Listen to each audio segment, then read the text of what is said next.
Welcome, welcome, welcome to the deep dive.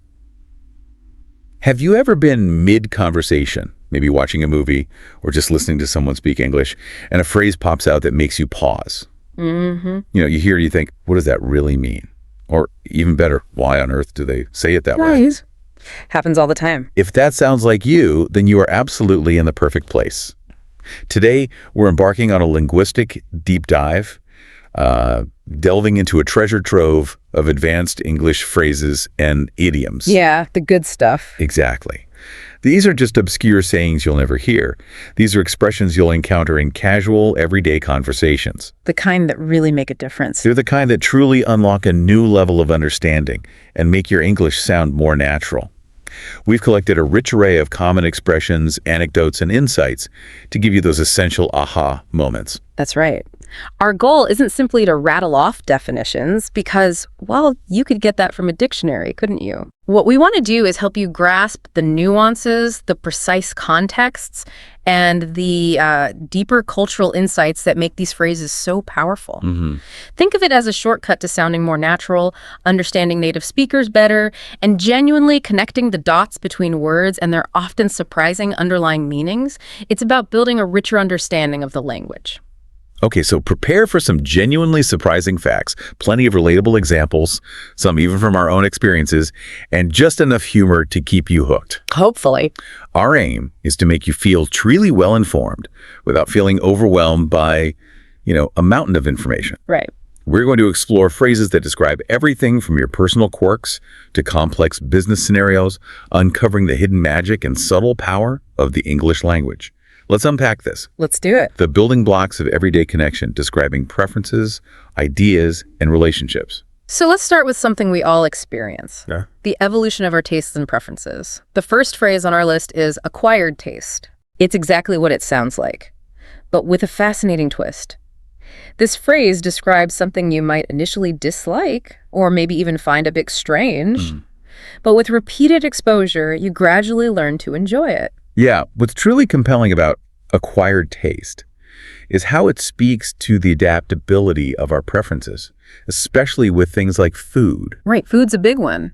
For many people, sushi, with its raw fish and dried seaweed, isn't something that immediately appeals if they're not used to it. Definitely not. Yet, as you keep trying it, maybe because friends rave about it or you just encounter it frequently, it truly grows on you. It does. And this concept, it extends far beyond just culinary experiences. That's so true. I remember my first encounter with olives. It was definitely not love at first bite.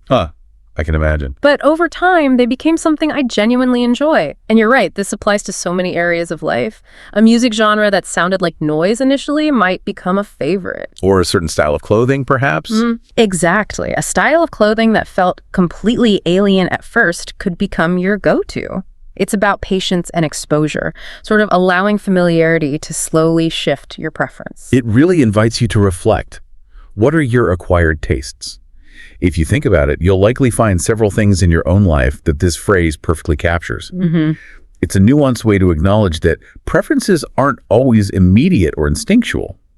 Sometimes they're a journey, demonstrating how our minds and palates can evolve. From evolving tastes, let's move to a phrase that's a common compliment, a linguistic high five, if you will.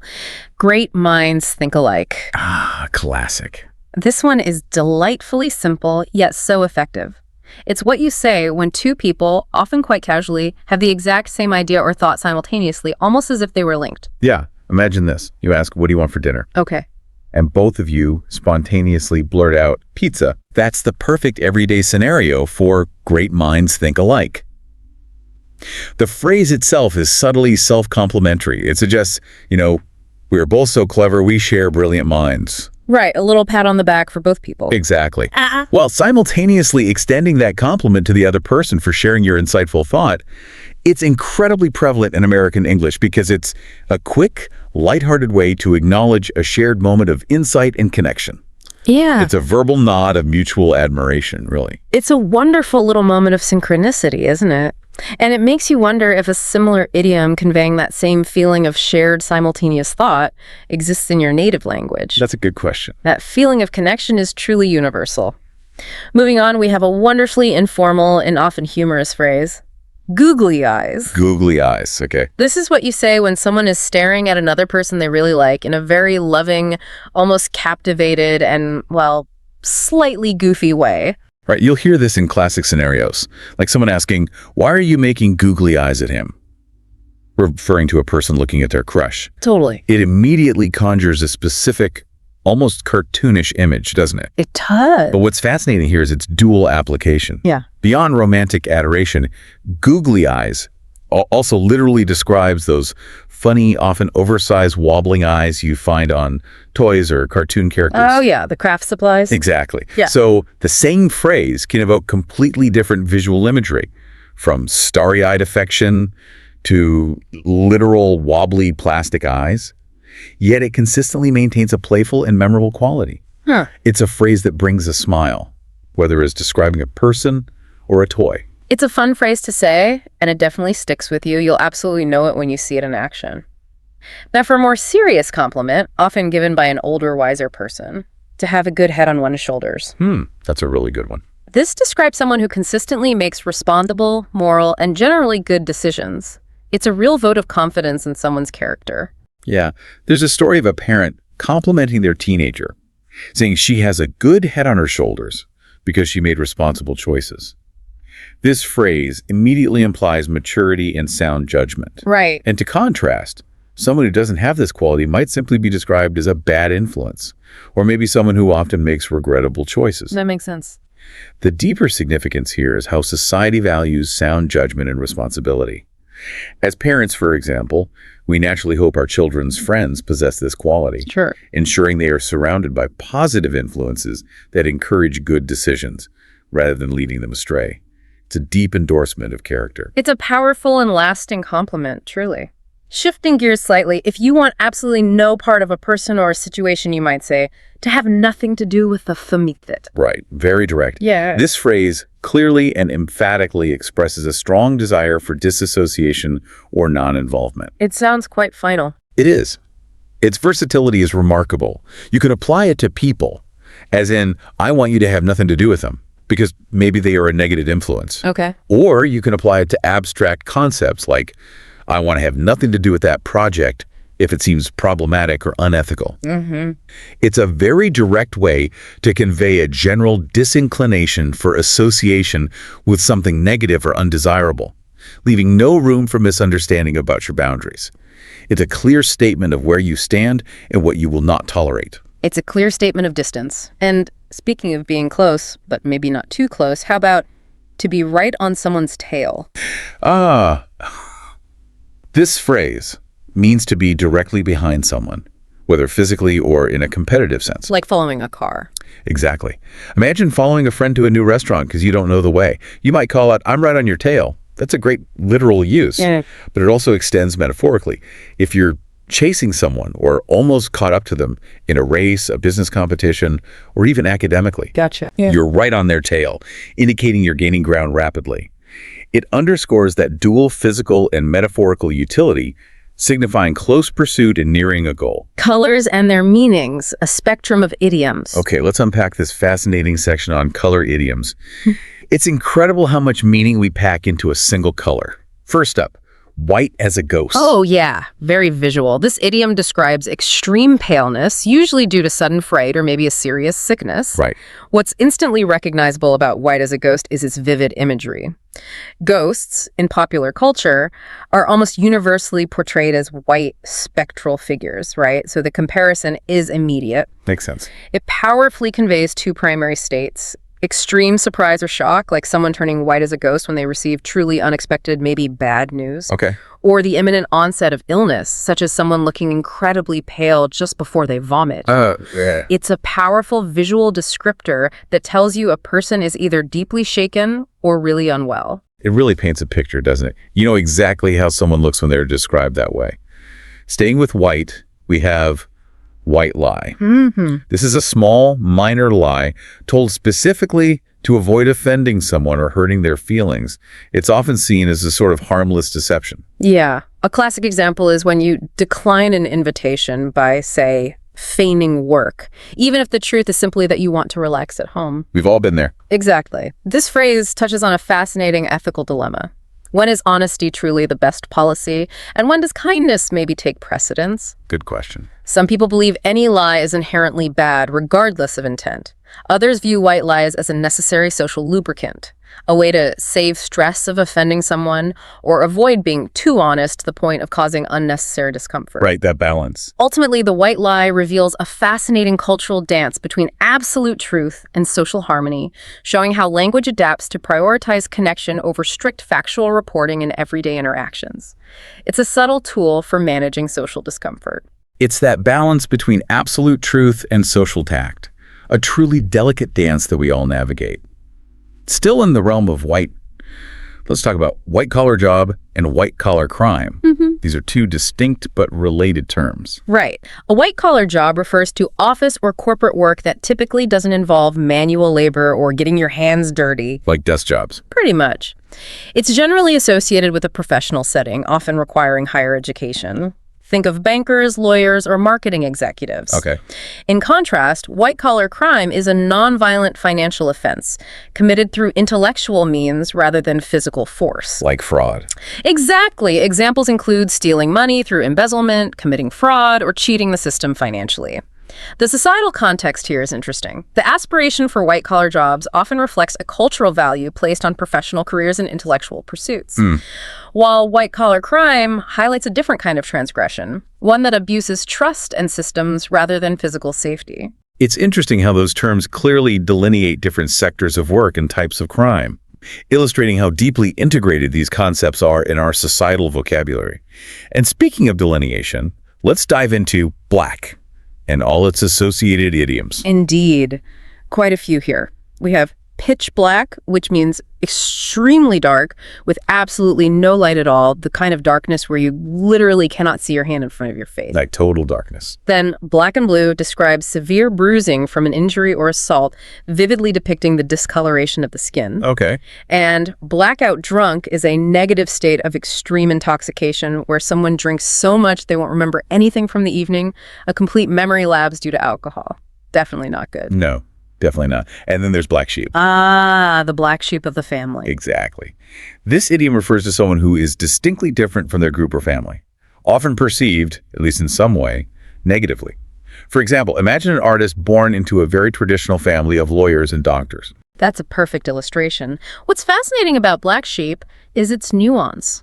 While it can be used in a joking, almost affectionate manner to describe someone quirky, Sometimes. it often carries an undertone of disapproval, implying a family or group member who causes concern or deviates from expected norms. In some contexts, there's even a subtle sadness for that person not quite fitting in, a burden of difference. This idiom raises a compelling question about conformity and individuality within social structures and how we label those who don't quite fit the mold. A lot of emotional weight carried by that little black sheep, pointing to the delicate balance of fitting in or standing out. Let's shift now to blue. Okay, blue. We begin with blue collar. These are jobs involving manual labor like construction, manufacturing, or gardening. Right, physical work. The theory of its origin from the durable blue work shirts often worn by laborers makes a lot of sense. Yeah, it does. If we connect this to the bigger picture, blue-collar workers are foundational. They're the ones maintaining society's infrastructure, literally building and fixing things, forming the backbone of many economies, and are often culturally contrasted with white-collar roles. Then there's singing the blues, which means expressing sadness or problems, directly linking the color blue with melancholy, a very old and powerful association in English. Very true. And then, until you're blue in the face. Okay, what's that one? This idiom means doing something challenging repeatedly without achieving any results, to the point of utter futility. Imagine trying to teach someone English endlessly, but they never practice, so they never improve. You could say you're teaching them until you're blue in the face. Right, pointless effort. Exactly. This phrase really highlights the exasperating nature of effort without proper action or a change in strategy. It encourages critical thinking about when to adjust your approach because continued effort without effect can be truly draining. It's a vivid way to say you're wasting your breath. Yeah. And finally, for blue, out of the blue. Out of the blue describes something happening completely unexpectedly, from nowhere, like a sudden surprise. Like magic. Almost. Imagine the delight of an old friend calling you out of the blue after years of no contact, or receiving an unexpected promotion you hadn't even considered. That'd be nice. Right. It perfectly captures that sudden, unpredicted occurrence, often with a pleasant surprise, but it can also be used for sudden negative events that catch you off guard. It's about things appearing without any prior indication, as if from a clear sky. Now on to red. Red is a color often associated with urgency, danger, or warnings. First, red flag. Definitely. A red flag is a clear warning sign, a subtle indicator that signals a potential problem or danger. Like in dating. That's a common one. In dating, if someone has no job, lives with their mom, and maybe hates all the music you love, those could be dating red flags. Okay. Or if you're buying a house and the landlord vaguely mentions some bugs sometimes, that's definitely a red flag. Big one. This phrase applies broadly across relationships, business deals, or any situation where a subtle warning suggests a larger underlying issue, encouraging vigilance and caution. It's about recognizing those early indicators before things escalate into full-blown problems. Those little alarm bells going off, prompting you to pay closer attention. Then there's red tape. Red tape. This refers to excessive bureaucracy, paperwork, or rules that make things incredibly difficult and slow to get done. So frustrating. Extremely. The frustration of needing multiple building permits for a simple home addition, or even just replacing a new water heater in some places in the U.S., perfectly highlights the essence of red tape. Right. This concept raises an important question. What is the ideal balance between necessary regulation, which ensures safety and order, and stifling bureaucracy, which hinders progress and creates unnecessary obstacles? Red tape emphasizes the annoyance and time-consuming nature of governmental or organizational hurdles, making simple tasks feel like Herculean efforts. And finally for red, a very dramatic one, caught red-handed. Yes. Caught red-handed means being caught in the act of committing a crime or breaking a rule, leaving absolutely no room for denial. Like the cookie jar example. Exactly. The classic image of a child being caught sneaking a cookie from the jar, crumbs around their mouth, perfectly illustrates this. The vivid imagery of red, perhaps from the historical use of red ink on official documents marking criminals, or even the idea of blood on a murderer's hands, although its origin is debated, contributes to its effectiveness. Right. It emphasizes direct, undeniable observation and immediate guilt. It's a definitive phrase that means there's no escape from culpability. Now let's move beyond the primary colors to some other colorful expressions, phrases that paint a broader picture of experience. First, black and white, or its opposite, not black and white. Right. Black and white describes something that is definite, absolute, and unarguable, like mathematical equations or the laws of physics where answers are either right or wrong. Clear cut. Exactly.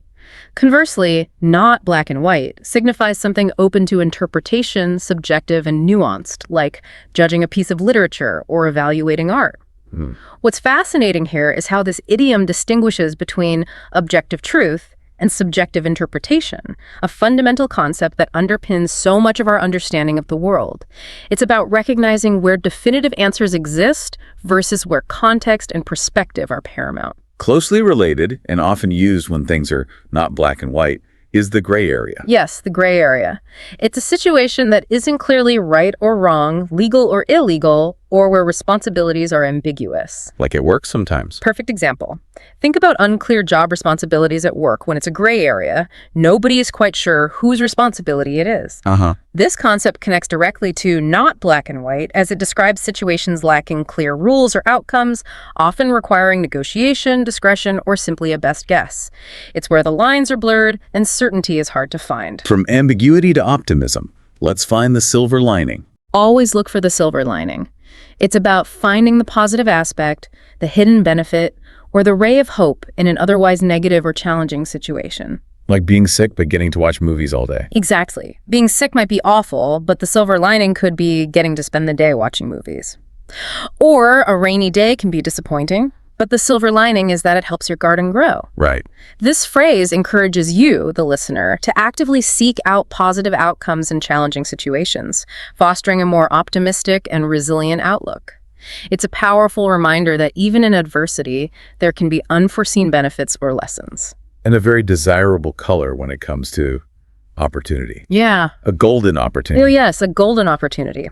It defines a very rare, exceptional, and potentially life-changing chance.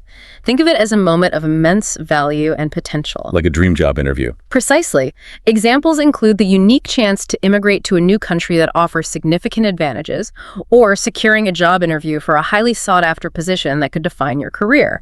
The term golden itself conveys immense value, rarity, and potential for success, making it a truly compelling descriptor for a unique and invaluable chance that may not come again. It's about a window of possibility opening wide. Describing actions, states, and situations. A deep dive into nuance. Let's shift our focus now to how we describe actions and states of being. First up, a really versatile one, often used humorously. The ed out construction, as in hiked out, studied out, or even candied out. Yes, this is a wonderfully expressive and often humorous structure that allows for a lot of flexibility. So what does it mean exactly? It means you are completely exhausted, saturated, or simply have had enough of an action or thing, and you simply don't want to do it or have it anymore. Okay. So if you've been hiking all day and your legs are screaming, you're hiked out. Been there. If you've been buried in books for hours preparing for exam, you're studied out. And if you've indulged in too much candy at a party, you're definitely candied out. Yeah. Its utility lies in conveying that absolute limit, that point of no return where you've reached your maximum tolerance or capacity for something. It perfectly captures that feeling of, I literally cannot do this anymore or have any more. Next, to tie someone over. This is an incredibly useful phrase for describing short-term problem solving. It means providing a temporary solution or a stopgap until a more permanent long-term fix can be found. Like lending a friend some cash. Exactly. Lending a few dollars to a friend until payday, offering a small snack to a hungry child before dinner is ready, or even giving someone a book to alleviate boredom until they have something more engaging to do. These are all perfect examples. Okay. It acknowledges the interim nature of the solution, a necessary bridge to a more permanent resolution, without implying it's the final answer. It's all about getting by for now, a temporary reprieve. And sometimes you need someone to work your magic. This phrase is quite nuanced and can carry a dual meaning. Well, it can be a genuine compliment, implying trust in someone's exceptional ability to get it done, often without needing detailed instructions. For example, telling a talented designer, just work your magic on this logo. Right, acknowledging their skill. But, as you might suspect, it can also be subtly manipulative. Imagine asking someone to negotiate a better price for you and saying, could you work your magic? I see. You're flattering their skill while subtly encouraging them to exert extra effort on your behalf. So it has this interesting dual nature. It's either an authentic acknowledgement of skill or a gentle push with a side of flattery. It's about leveraging talent one way or another with a little finesse. Then we have hard copy. A hard copy. Simple, but important. It's just a printed version of a document on actual paper, directly contrasting it with a digital version that exists only on a screen or in the cloud. Like physical paper. Exactly. What's interesting is its continued relevance in our highly digital age. We still rely on hard copies for legally binding documents that require physical signatures, for sharing physical copies in certain contexts, or simply because some people prefer to read on paper. Think of renting a hard copy of a book from the library versus reading it on an e-reader. It signifies the tangible, a physical record that feels more permanent to many. Still essential for contracts, or just for those of us who love the feel of paper. How about a crash course? A crash course. This means teaching someone just the bare minimum about a subject very quickly, enough for them to function in a basic way, but certainly not to excel or become an expert. Like cramming for a test. Sort of, but more about practical function. A common scenario might be a new barista receiving a crash course on the coffee machine, leading to initial mistakes because they haven't had thorough training. Right, not enough time. Or learning just a few basic phrases before visiting a new country. It implies a brief overview rather than a thorough education, suitable for quick competency, but not deep understanding.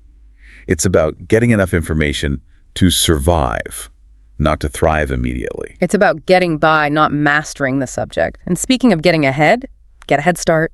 To get a head start means to begin a competition, a job, or any task early to gain an advantage over others. Like in races as kids. Exactly.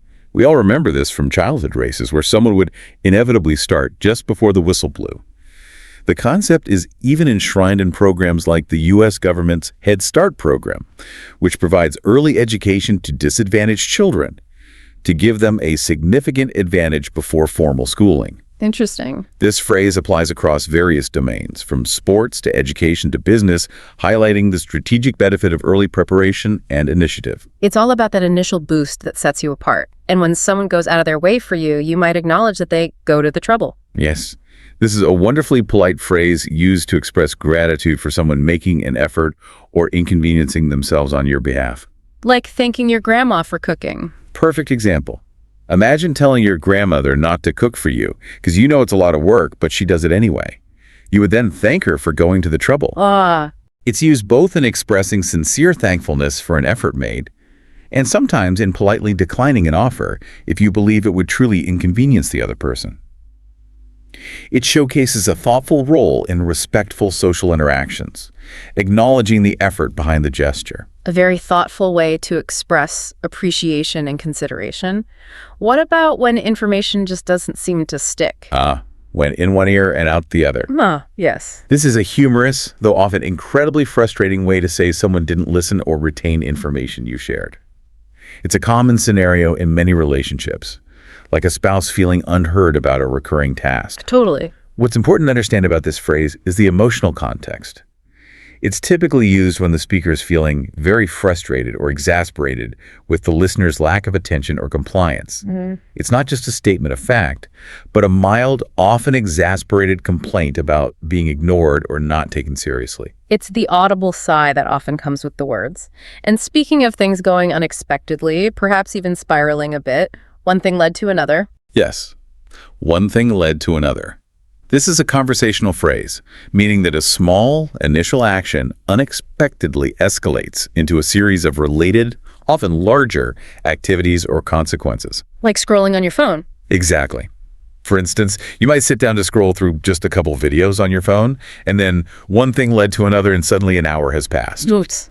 Or you might start quickly cleaning up one room, and one thing led to another, and you've ended up cleaning the entire house. I've done that. What's fascinating is its frequent use when someone feels guilty about something, like intending to eat one cookie, but, well, one thing led to another, and they ate the whole box. Guilty as charged. It highlights the often unintended and sometimes overwhelming consequences of initial, seemingly small actions. It's the slippery slope of daily life, where small intentions blossom into full-blown endeavors. And here's a funny one that sounds like it belongs in a restaurant. From soup to nuts. Yes, from soup to nuts. It means completing something thoroughly, from beginning to end, covering every single detail. Where does that come from? This phrase literally comes from a traditional multi-course meal, where soup is the first course and nuts might be the last, a dessert or after-dinner snack. Okay. So when you say a wedding planner covered every single detail of an event from soup to nuts, it means they handled the photographer, videographer, DJ, food, seating, everything. Wow. Or a project manager overseeing a construction project from soup to nuts means they managed it completely, from initial concept to final walkthrough. It implies comprehensive completion, ensuring nothing was overlooked. It's a great way to say the whole package, the entire scope. Next up, a very natural phrase for forming new connections. Get to know each other. Yes, get to know each other. It's a straightforward, yet incredibly useful phrase for expressing interest in learning more about someone, whether it's for friendship, professional networking, or even dating. Just learning about them. Right. It's valuable in conversation because it immediately conveys a genuine interest in connection without implying overly serious or romantic commitments right away. It allows for relationship building at a comfortable, gradual pace. It's about building rapport and understanding who someone is before deeper involvement, whether personally or professionally. It sets the right open tone for building any new connection. And then there's go to town. Go to town. This means doing something with great energy, enthusiasm, and often without limitation or restraint. Like kids at Christmas. Perfect. Think of children going to town on presents at Christmas, ripping paper enthusiastically and diving into their gifts. Other scenarios include someone shopping extensively during a sale, or someone eating a large meal with great gusto and enjoyment, really indulging. It's generally a very positive phrase, conveying unrestricted and enthusiastic engagement in various activities, from celebration and consumption to focused effort. It implies a joyful, uninhibited approach. It implies a wonderful lack of holding back, a full embrace of the activity. And to round out a list, a phrase you'll hear very often. You name it. Ah, yes, you name it. This is a casual phrase typically used at the end of a list to mean everything in this category or whatever else you can think of. Like for music tastes. Exactly. If you say you like all kinds of music, rap, country, pop, you name it, it means you like those genres and many more similar ones. Okay. Or if you're describing a versatile cook, you might say they can make pizza, spaghetti, stir-fry, you name it. It's a more casual way of listing, often with a slightly hyperbolic connotation, implying an exhaustive but not necessarily literal list of capabilities or preferences, indicating a vast range. It's like saying the list goes on and on and on. Finally, for this section, when you're expressing satisfaction or dissatisfaction, to my liking or for my liking? Right. This phrase simply means to my personal taste or preference. For instance, you might describe a dish at a restaurant as being too sweet for my liking, indicating it didn't suit your personal taste. What's linguistically interesting here is the flexibility of prepositions. You can use both to or for with this phrase without altering the core meaning. Really? Yeah, English often allows for these slight variations in common usage, highlighting the natural fluidity of the language. It simply communicates personal satisfaction or dissatisfaction regarding a preference. Navigating challenges and changes wisdom in idioms. Let's shift now to idioms that help us navigate life's challenges and changes. This section is packed with wisdom. First up, the all-clear signal. The coast is clear. Yes, the coast is clear. It means there's no danger or obstacles present, and it's safe to proceed with a plan. Even if there's no actual coast. Exactly. What's interesting is that despite the word coast implying water, it's used universally to mean a clear path or absence of threat, whether literal or metaphorical. The classic example is checking if the boss is around before sneaking out of work early. Once they're gone, the coast is clear. Got it. It's the linguistic equivalent of a green light, indicating freedom from immediate detection or danger. It's the signal to go. And when you're facing a shared problem, you might be in the same boat. Yes, in the same boat. This idiom means two or more people are experiencing the same problem or are in the same difficult situation. Like at work, maybe. Sure. Imagine a coworker saying, I'm in the same boat as you because neither of you are receiving emails from your boss, and you're both equally confused and frustrated. Right. This phrase can be really comforting because it expresses relatability and shared experience during challenges, fostering empathy and solidarity. It acknowledges that you are not alone in your struggle, creating a sense of shared hardship and often shared resolve. It's that feeling of we're in this together. When the problem finally passes, you're out of the woods. Out of the woods. This means that a challenging situation is over and one is no longer facing problems or danger. They are safe. Like after a storm. Exactly. You might hear someone say, I think we're out of the woods now, after a severe storm or tornado has passed, indicating the immediate threat has subsided. More broadly, it applies to overcoming any difficult period in life, whether it's a financial crisis, a health struggle, or a relationship issue. It emphasizes the end of danger or difficulty, signifying that the worst is behind you and stability has returned. From the immediate danger to overcoming hardship, next, blessing in disguise. Oh, I like this one. A blessing in disguise. This is a beautifully optimistic concept where a seemingly negative situation or setback ultimately turns out to be positive in hindsight. Can you give an example? Sure. You might be disappointed about not attending a party, only to realize later that it was a blessing in disguise because you were unknowingly sick and would have spread illness. Ah, right. It frames initial disappointment or misfortune as a recognition of unforeseen positive outcomes, offering a hopeful perspective on setbacks. It's a powerful reminder that even in adversity, there can be unexpected benefits that reveal themselves over time. It's all about perspective, seeing the long game. What about when something is really pricey? Break the bank. Break the bank. This means something is extremely expensive, often unexpectedly so, to the point of causing financial strain. Like getting the car fixed. Could be.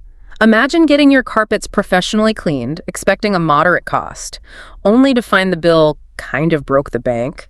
It means it was a significant expense, possibly more than you anticipated, and it made a substantial dent in your finances. This phrase is used when an expense is substantial and potentially causes financial strain, implying a considerable financial sacrifice or depletion of funds. That's a feeling we all know, a true financial hit. And then, for comprehensive effort, the whole 9 yards. Yes, The whole 9 yards. This means to use every resource completely or to do everything possible to achieve something. Where does 9 yards come from? That's the mystery. The origins of this phrase are quite debated, with popular but unconfirmed theories linking it to anything from the length of ammunition belts in WWII planes to the capacity of cement mixers, or even the fabric needed by a tailor for a full 3-piece suit. Huh. Interesting. Despite the uncertainty, its meaning is clear. A wedding planner who handles the photographer, videographer, DJ, food, and every tiny detail is providing the whole 9 yards. Okay. Or a company offering the whole 9 yards in benefits provides health insurance, paid time off, maternity leave, and more. It's generally a positive phrase, signifying comprehensive effort, complete provision, or leaving no stone unturned. It's like saying everything and then some, completely. Next, the cutting edge. The cutting edge. This defines something as very new, innovative, and advanced, especially in technology, science, or art. Like AI now. Exactly. Think about how iPods were once considered cutting edge in portable music technology, and now modern smartphones and artificial intelligence truly represent the cutting edge of today. Right. What's crucial to understand is that the cutting edge is constantly shifting. What's groundbreaking today might be commonplace tomorrow, reflecting the rapid pace of technological advancement and innovation. It's about being at the absolute forefront of progress and discovery, pushing boundaries and setting new standards. Always evolving, always pushing limits, and something that brings a genuinely positive change. A breath of fresh air. Oh, this is a lovely one. A breath of fresh air. It's a truly positive phrase describing something or someone new, refreshing, and a welcome, positive change. Like a great new coworker. Perfect example. Imagine a new colleague joining your team who is incredibly positive and collaborative, replacing someone who is quite negative. You might say, "You are such a breath of fresh air." Yeah. Similarly, new furniture can invigorate a house, or a new perspective can re-energize a stagnant project. It's a significant compliment used to describe a welcome, positive transformation in a person, an environment, or a situation, bringing renewed energy and optimism. A real boost. A true revitalization. What about getting in on a good deal? A piece of the action. The piece of the action. This means wanting to be involved in a profitable investment, a successful venture, or a business deal, usually to share in the benefits or profits. Like wanting to invest. Right. If your friends are starting a successful new restaurant, you might express interest by saying, "Can I get a piece of the action here?" implying you want to invest or participate. Okay. This phrase is quite popular in movies and television, reflecting common business aspirations for profit and involvement. It signifies a desire to participate in something successful, to get your share of the benefits and not be left out. It's about getting your slice of the pie, a share of the spoils. And when disputes are over, we bury the hatchet. Oh, yes, bury the hatchet. This is an idiom meaning to end an argument, resolve past problems, and make peace with someone. It's the equivalent of saying, "Let's make peace," or "Let's put our differences aside." Any idea where it came from? It likely originates from Native American traditions where burying a hatchet or other weapon symbolized an end to conflict and the beginning of peace. Makes sense. It highlights its function in conflict resolution, a way to move past disagreements, forgive past grievances, and foster reconciliation, allowing for a fresh start in a relationship. It's about letting go of old grudges and moving forward. Speaking of prices, another way to say something is very expensive is cost a pretty penny. Cost a pretty penny. It means something is very expensive.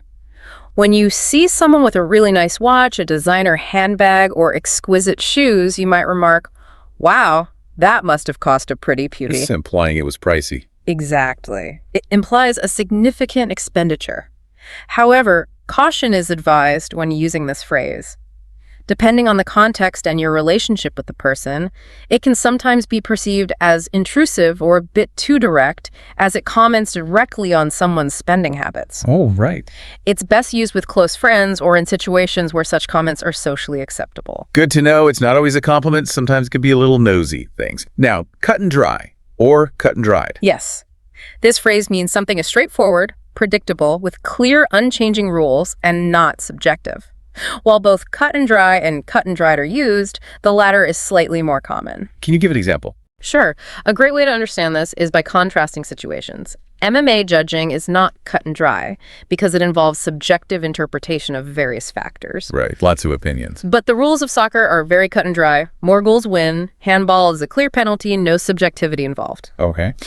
This idiom raises an important question. What is it about certain domains that allows for objective truth versus subjective interpretation? It signifies clarity, simplicity, and a lack of ambiguity, where outcomes are easily determined. No room for debate there. It's definitively clear. And when things aren't final, they're not set in stone. Right. Set in stone means something is absolutely official, final, and unchangeable. Its opposite, not set in stone, it means it can still be changed or is open to alteration. Like plans being flexible. Exactly. If you're planning an event and the schedule is still flexible, you might say nothing is set in stone yet, indicating openness to changes. Interestingly, it's more frequently used in the negative to indicate flexibility and openness to change, though it can also affirm finality. It conveys whether a decision or plan is fixed or still fluid. Keeping options open, flexibility is key. But sometimes plans just vanish, went up in smoke. Yes, went up in smoke. This means a plan, an effort, or an idea is completely ruined, destroyed, or cannot be realized, often unexpectedly. Like if your car breaks down. Perfect example. Imagine you're on your way to an important event and your car breaks down. Your entire plan for the day has gone up in smoke. This phrase vividly conveys the complete collapse or destruction of a plan, often due to unforeseen negative events, leaving nothing behind but disappointment, which implies that all effort was futile, as if something simply vanished into thin air. All that effort completely wasted. What about fabricating information? Make something up out of thin air. Right. Make something up out of thin air means fabricating information without any factual basis, creating it from nothing, often to win an argument or mislead someone. So basically lying. It's essentially a polite way of saying someone is lying, but with an emphasis on the complete absence of any evidence or foundation for their claims. For example, if someone in an argument starts making up statistics to support their point, you might accuse them of making things up out of thin air. Okay. It highlights deceptive intent and unfounded claims, implying pure invention. Just pulling things from nowhere, conjuring falsehoods.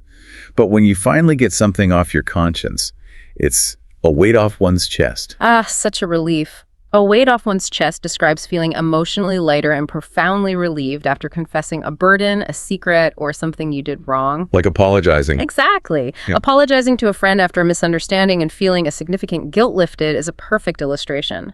Similarly, confiding in a therapist about deep-seated worries often brings this immense relief. This idiom speaks to the immense emotional freedom associated with unburdening oneself, highlighting the universal human need for confession, transparency, and the psychological benefit of releasing pent-up emotions. That profound sense of emotional relief, like a burden lifted. And then when people appear unexpectedly, often from nowhere, they come out of the woodwork. Yes. This means someone or something appears unexpectedly, often after a long absence, implying a surprising or sudden emergence. Like a long-lost relative. Could be. Imagine an old relative you haven't seen in years suddenly knocking on your door. They came out of the woodwork. Or a surprising display of an unknown ability by someone you thought you knew well. The phrase suggests something hidden or dormant suddenly becoming visible. It emphasizes the unexpected and often surprising nature of such appearances, and can sometimes carry a slightly negative or suspicious connotation, as if they were hiding. A true surprise, often a jolting one. Here's a newer, very expressive one.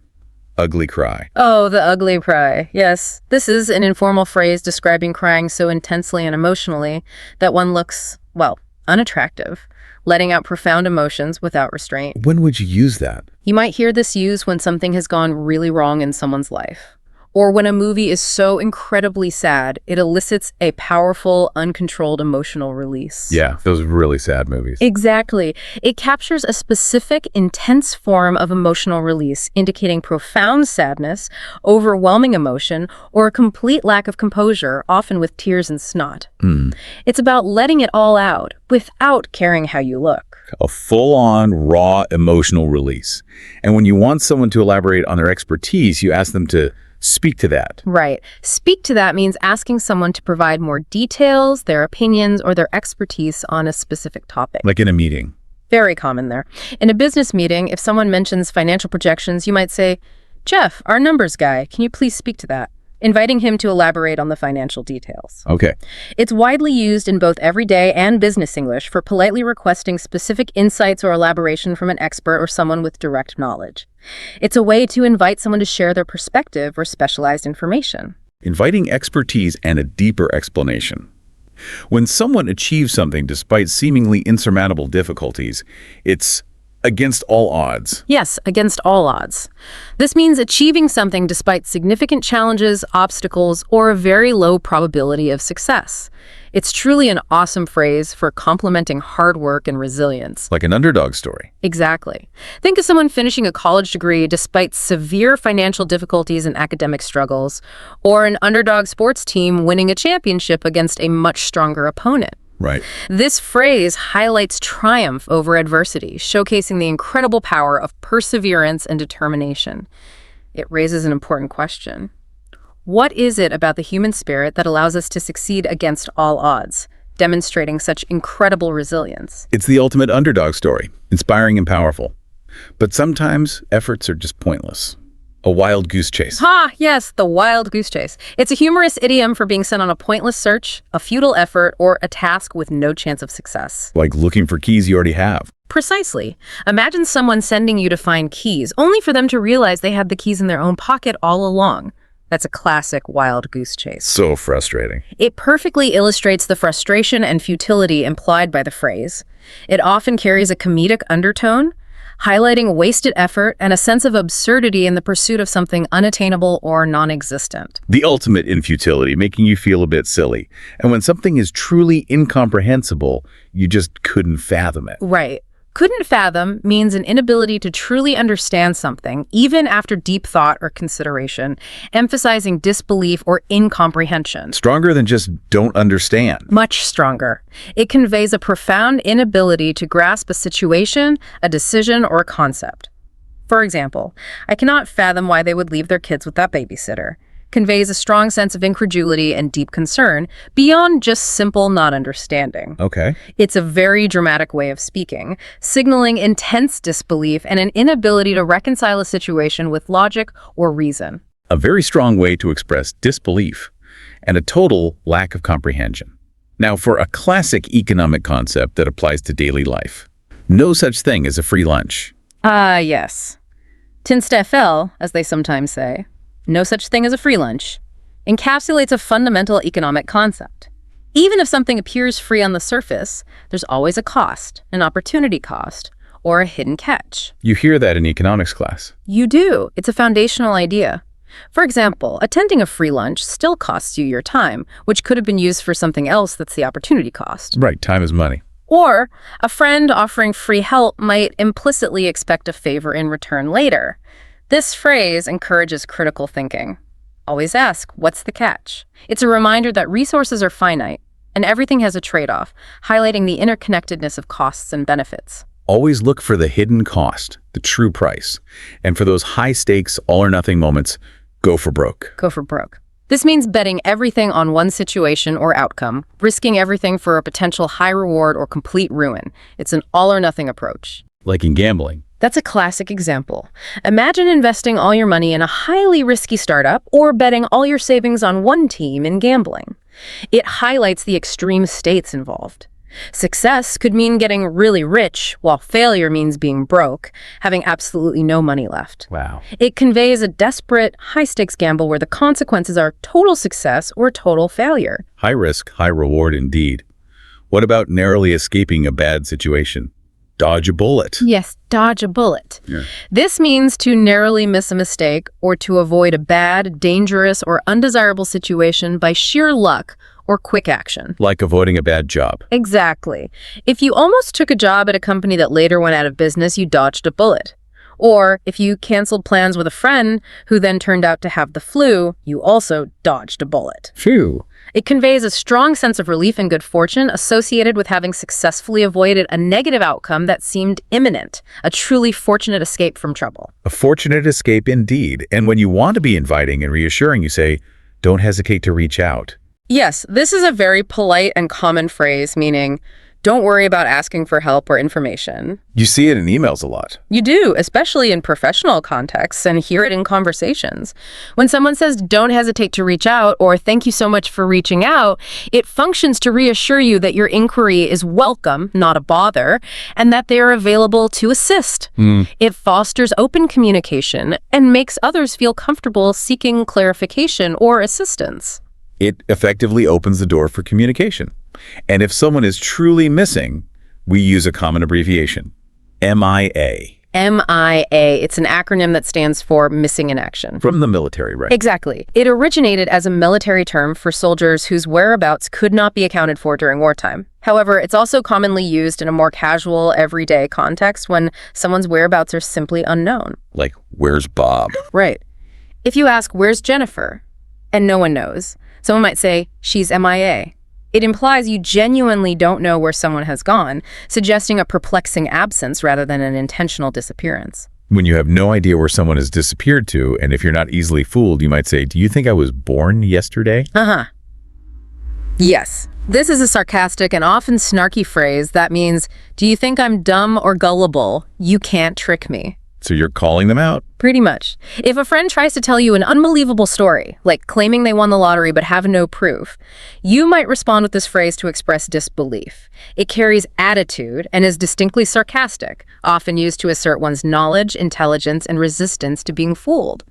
It invites you to consider if a similar phrase, conveying the idea of not being gullible, exists in your own language. It's a definite challenge to someone's intelligence, a clear statement that you're not easily tricked. Now, for some phrases about plans, are we on for tomorrow, next week, tonight, and then, when plans change, it's off, or call it off. Right, these are useful. Are we on for is informal slang that means, is our plan or meeting still happening as scheduled? Like confirming dinner plans. Exactly. You might text a friend, are we on for tomorrow night, to confirm your dinner plans. Conversely, it's off means that a plan or event has been canceled. Simple enough. Yeah, and this can be used in both informal contexts, like tonight's plans are off since you're sick, or even in more formal settings, the meeting is off. Call it off implies the act of canceling something, while it's off simply states the canceled status. Gotcha. These phrases provide a quick, efficient way to manage and confirm social and professional engagements. Short and to the point about plans and their status. Yeah. And when you want to dig deeper into a topic, you delve into it. Yes, delve into. It means to research, explore, or investigate a topic further and in more detail. Like family history. That's a great example. Many people in the U.S. enjoy delving into their family origins, exploring their ancestry and history. This phrase encourages its use for any subject requiring deeper investigation, highlighting a commitment to thorough understanding and a desire to explore all facets of a topic. Right. It implies going beyond the surface to uncover more profound insights. A commitment to depth and comprehensive understanding. And a subtly powerful response that carries a clear expectation. I would hope so. I would hope so. Yeah. This is a response that expresses an expectation or agreement that something should have happened or be true. It often conveys a sense of obviousness on the speaker's part. Can you give an example? Sure. If a student says, I studied enough for the test, you might respond, I would hope so. This test is really hard. Conveying your expectation that their effort should yield results. Okay. Similarly, if a coworker says they expect to finish a project by Friday's deadline, thinking, I would hope so, indicates that this is the expected, desired, and necessary outcome. It implies that the situation is such that a particular outcome is the only reasonable one. It implies a very clear and often strong expectation. How about a lasting change in behavior? From now on. From now on. This indicates a change in behavior or a new practice that will be permanent, taking effect from the present moment and continuing into the future. Like making a New Year's resolution stick. Kind of, but often after a specific event. For example, after sending an email with a major typo, you might resolve, from now on, I'm going to read my emails 3 times before sending. Good idea. Or after accidentally misspelling someone's name, you might declare, from now on, I will always double-check the spelling of names. It's used to declare a lasting commitment to a new practice or habit, signifying a definite and often important shift in conduct or routine. It's a personal declaration, a clear turning point.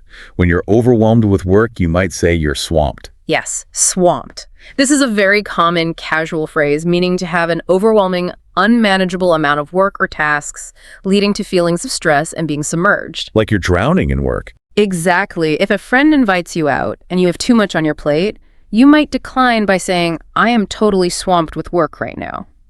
It perfectly captures the feeling of being buried under too many tasks, unable to surface.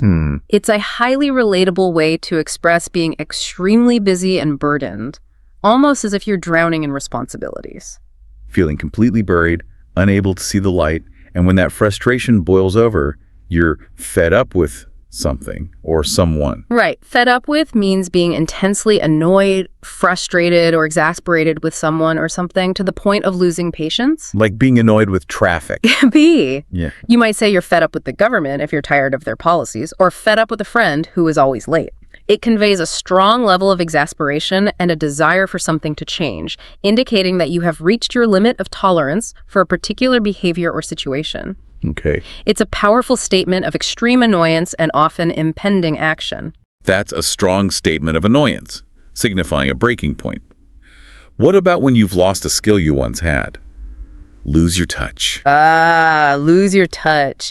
It means to have lost or forgotten skills one was once good at, typically due to lack of practice or an extended break. Like trying to play an old video game.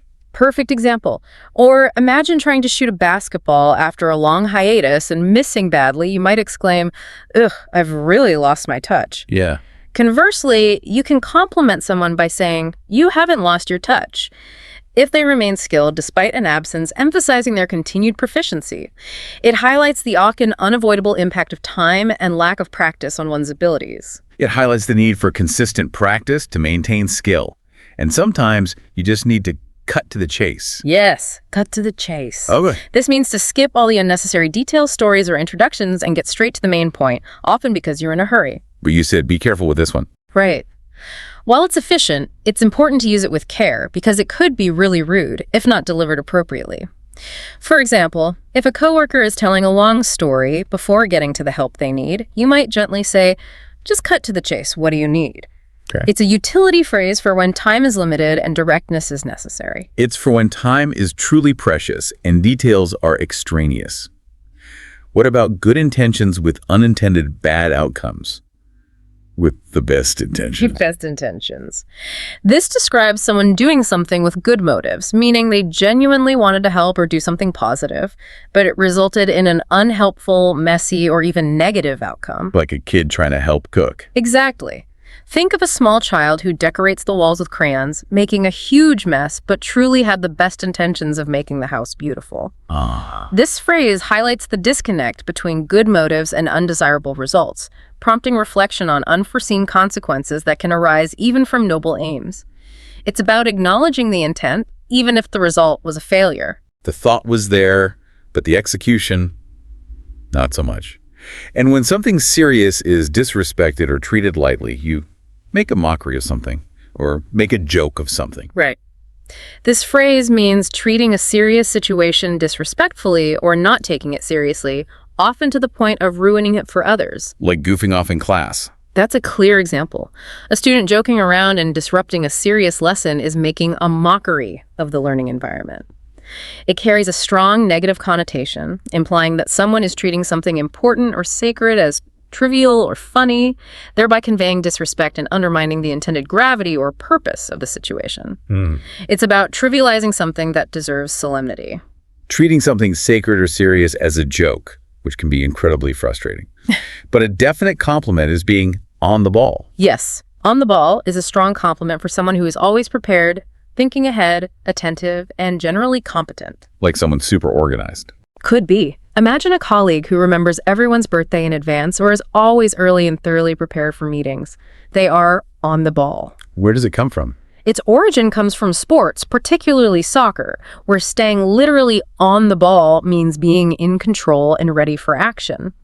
This perfectly translates to its metaphorical use, showcasing someone's readiness, diligence, and efficiency in various aspects of life. Always prepared, always one step ahead. Now for some pure hyperbole. Indeed. To die for. Yes, To die for.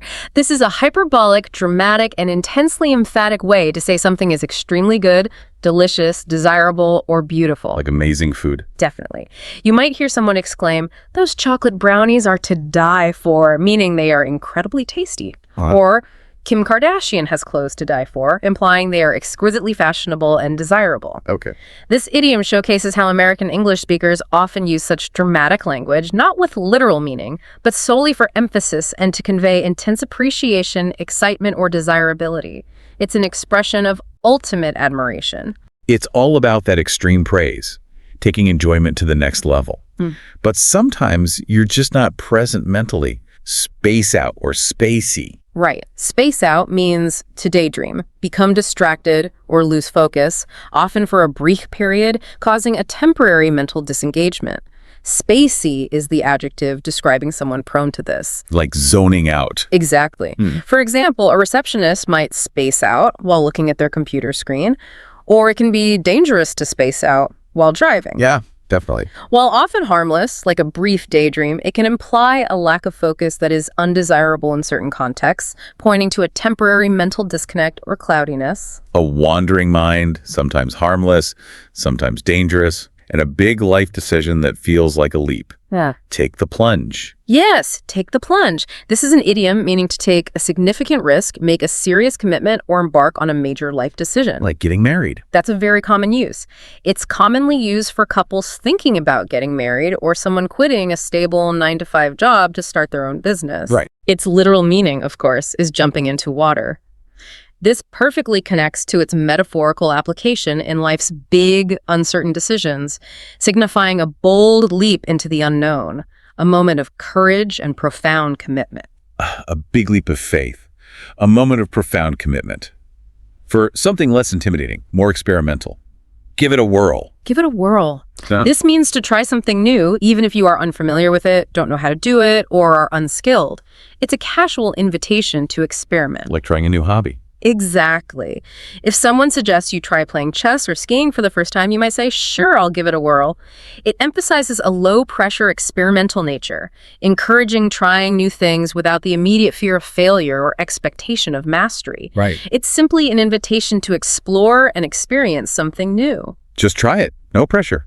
And for someone always busy, always active, they're on the go. Yes, on the go. This is a very common phrase describing someone who is constantly moving or actively doing things. It also applies to doing something while moving. Like a busy parent. For sure. A person with a demanding job and many responsibilities is often on the go, constantly. You might also talk about eating breakfast or learning a new language on the go, meaning you're doing it while traveling or commuting. Its wide applicability covers active lifestyles, constant activity, or opportunistic learning, highlighting efficiency and a dynamic pace of life. A very active, dynamic lifestyle. And for someone trying something new, they might be a guinea pig. The guinea pig. This is a term usually non-insulting for someone who is used as a subject for a trial, an experiment, or testing something new. It comes from lab animals. Exactly. Its origin comes directly from scientific laboratory experiments on these small animals. For example, if a boss wants to test a new computer program, they might designate one employee as the guinea pig to try it out first and provide feedback. Okay. This highlights the role of the first user in providing feedback, a trial run of sorts, often implying a bit of risk or inconvenience for that person. The first test subject, sometimes a brave pioneer. What about a defective product, especially a car? A lemon. Yes, a lemon. This is a product, especially a car, that is defective and consistently problematic, requiring frequent repairs and never truly working correctly. Like a car that's always breaking down. Exactly. The example of a brand new car having so many issues that the company takes it back under lemon laws is a strong illustration. These lemon laws, which exist in some U.S. states, specifically protect consumers from such severely defective new vehicles. Right. Underscoring the severity of these defects and the need for consumer protection. It highlights a truly poor quality item that fails to meet expectations and causes persistent headaches. A total dud. A money pit. And when you're wrong, but want to be polite about it. Off base. Off base. This means being incorrect about something or not thinking correctly, often based on a wrong assumption. It serves as a polite and softer alternative to directly saying you're wrong, which can be confrontational. So a gentler correction. Yes. For example, if you make an incorrect assumption about someone's preferences for a gift and then realize you were mistaken, you might say, "Oh, I was totally off base about what you like." It allows for gentler correction, preserving social harmony, rather than directly accusing someone of error. A softer way to correct someone? Maintaining civility. Mm. What about when something doesn't live up to the hype? Not all it's cracked up to be. Yes. Not all it's cracked up to be. It means that something is not as good, exciting, or impressive as it's described, hyped, or generally believed to be. Like a disappointing movie. That's a common one. For instance, you might have moved to a big city with high expectations, only to find it's noisy, crowded, and not all it's cracked up to be. Or an overhyped movie might turn out to be disappointing. Yeah. This phrase perfectly captures the disillusionment when reality falls short of elevated expectations, often used casually to express a sense of letdown after experience. The reality bites. The classic expectation versus reality disappointment. But finding your true calling is quite the opposite. Absolutely. Your true calling. This describes what a person was genuinely born to do, where their skills and passions are best suited, and where their work or life path feels natural and fulfilling. Like finding the perfect job. It could be. Someone might realize their true calling is education after years of trying to make a career in business. For some, it might be motherhood or fatherhood, or a creative pursuit like art or music. It relates to finding one's purpose, discovering a deep sense of natural fit, and achieving profound fulfillment in life or a specific career. It's about aligning your inherent abilities with your deepest sense of meaning. A deeply satisfying feeling, finding your inherent purpose. Now, a very aggressive phrase, out for blood. Ooh, yes, intense. Out for blood means someone is intensely seeking revenge, retribution, or trying to harm another, or is ruthlessly determined to win at all costs, even if it means causing injury or damage. Like in sports sometimes. Definitely. Imagine a sports player who seems to disregard the safety of others, focused only on dominating and winning. They are out for blood. It carries a strong connotation of aggression, vengeance, and an almost primal desire to inflict damage or completely overpower an opponent. Okay. It signifies a very hostile and uncompromising stance. Pure, raw aggression, a no-holds-barred approach. But if you're confident in your own abilities, you might say, try me. Yes, try me. It's a challenging, self-assured response that expresses confidence in one's ability, knowledge, or skill. Like a dare. Sort of. If someone doubts your capabilities, you might respond with a confident, "Try me, I bet I know how to do it." Or if someone challenges you to a game you're good at, like Scrabble, you might say, "Try me, let's play." Okay. It signals self-assurance, an eagerness to prove oneself, and a readiness to accept a challenge. It's a bold declaration of competence. A confident challenge, a dare to test your mettle, and a classic piece of wisdom that encourages resilience. Yeah, Don't cry over spilled milk. a timeless one. This classic idiom means not worrying or getting upset about something minor that has already happened, cannot be changed, and is simply not worth dwelling on. It encourages moving on. Like literally spilled milk. Exactly. While you can literally tell a child not to cry over spilled milk, it applies metaphorically to small broken items or minor misfortunes. Its wisdom lies in promoting acceptance of minor, unchangeable setbacks and emphasizing the importance of focusing on moving forward rather than dwelling on the past. Right. It's about letting go of what you can't control. Let it go and move on. A powerful lesson in resilience. But when you're at your absolute emotional or physical limit, you're pushed to the brink. Yes, pushed to the brink. This means being pushed to one's absolute limit, whether emotionally in terms of annoyance or anger, or physically in terms of exhaustion. Like from too much stress. Absolutely. Imagine being constantly overworked at your job, or having a terrible roommate whose behavior finally pushes you to the brink of moving out. Or perhaps you're simply pushed to the brink of exhaustion after a long, difficult day. It signifies reaching a breaking point, a threshold beyond which one can no longer tolerate a situation or continue an effort without consequences. Reaching that absolute breaking point where something has to change. Now, a more nuanced term referring to capability. Wherewithal. Wherewithal. This is a subtle but important term meaning the necessary mental capacity, resources, or means to do something. How is it used? It can be used in various contexts. For example, waking up in the middle of the night, you might lack the wherewithal to fully understand what's happening around you, like mental clarity. Or someone might lack the financial wherewithal to start a business, meaning they don't have the necessary money or maybe even the business acumen. It's a versatile term used in both positive and negative contexts, often relating to mental clarity, composure, or the availability of necessary means, be they financial, intellectual, or emotional. It's about having what it takes, whatever that might be, for a particular situation. What about being too late to be effective? A day late and $1 short. Yes. This idiom means being too late or having insufficient effort, such that one's actions are no longer helpful, effective, or enough to achieve the desired outcome. It often carries a sense of regret or missed opportunity. Like missing a sale. Could be. Or waiting too long to ask someone on a date, only to find they're already seeing someone else. Perfectly illustrates being a day late and $1 short.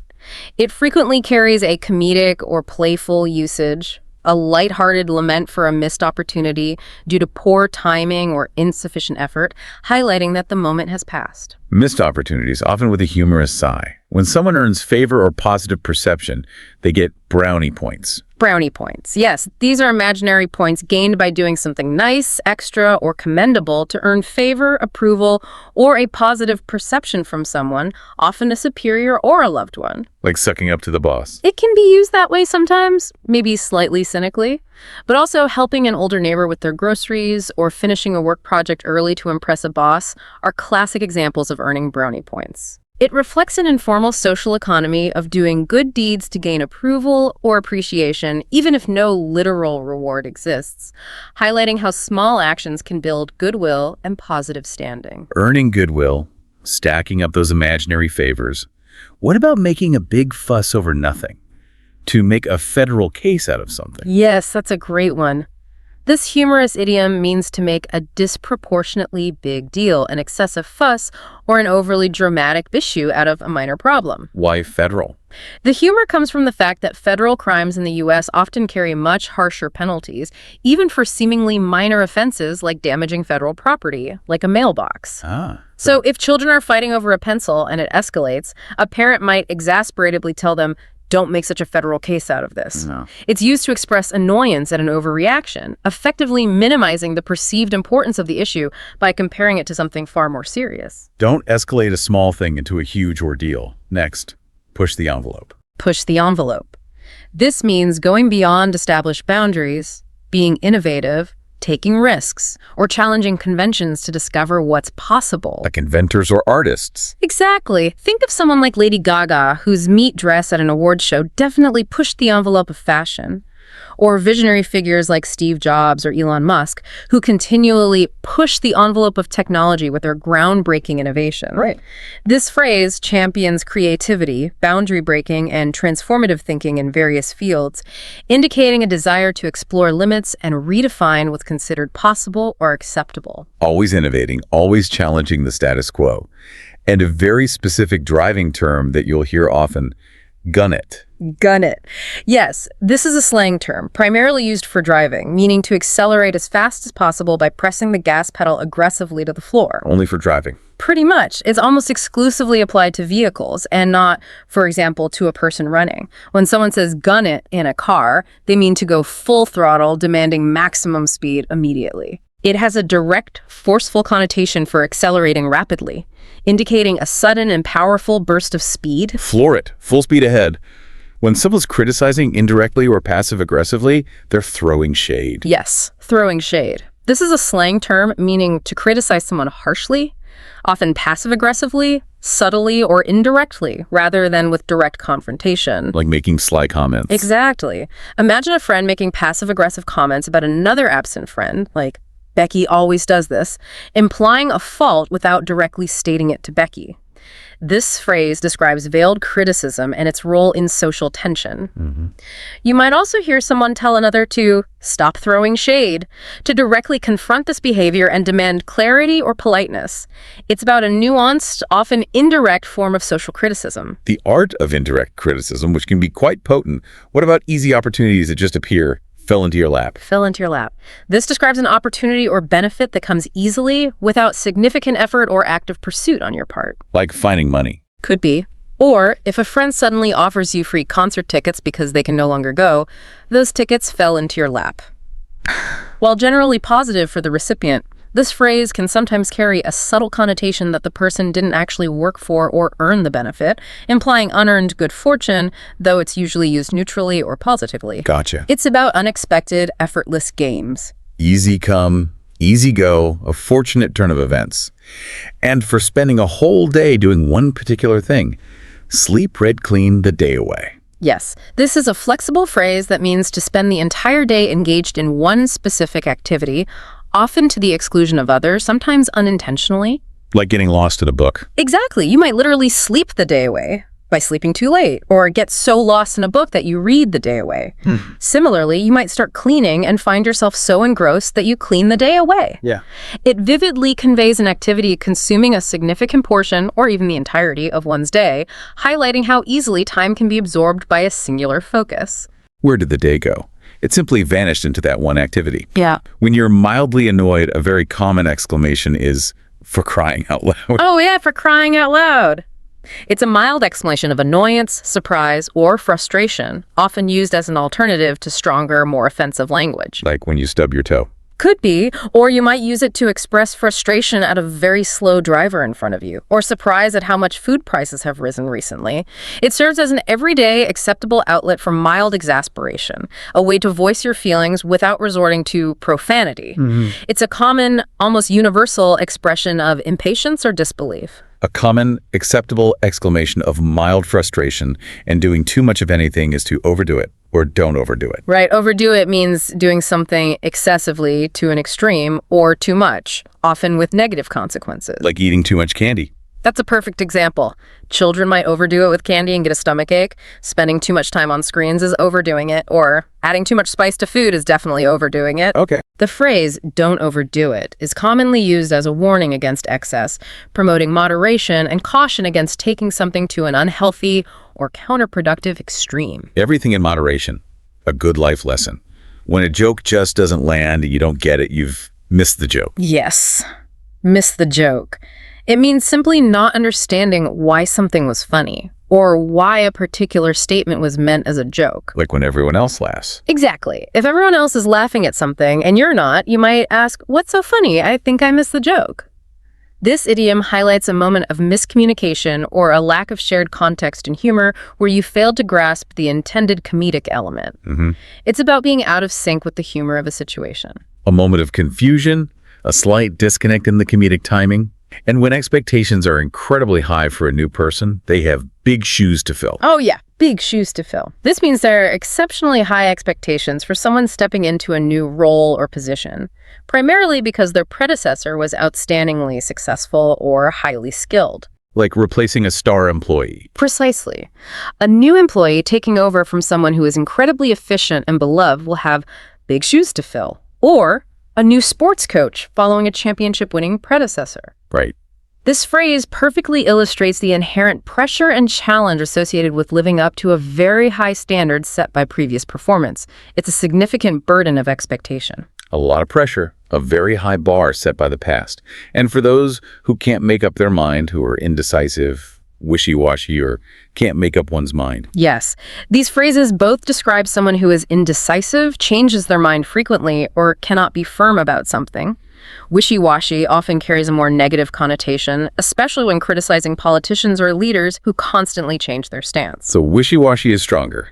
Often, yes, implies a lack of conviction. They capture the frustration caused by indecisiveness and that frustrating lack of resolve, indicating a wavering stance that makes it hard to rely on someone or understand their true position. It's about a lack of conviction and consistency.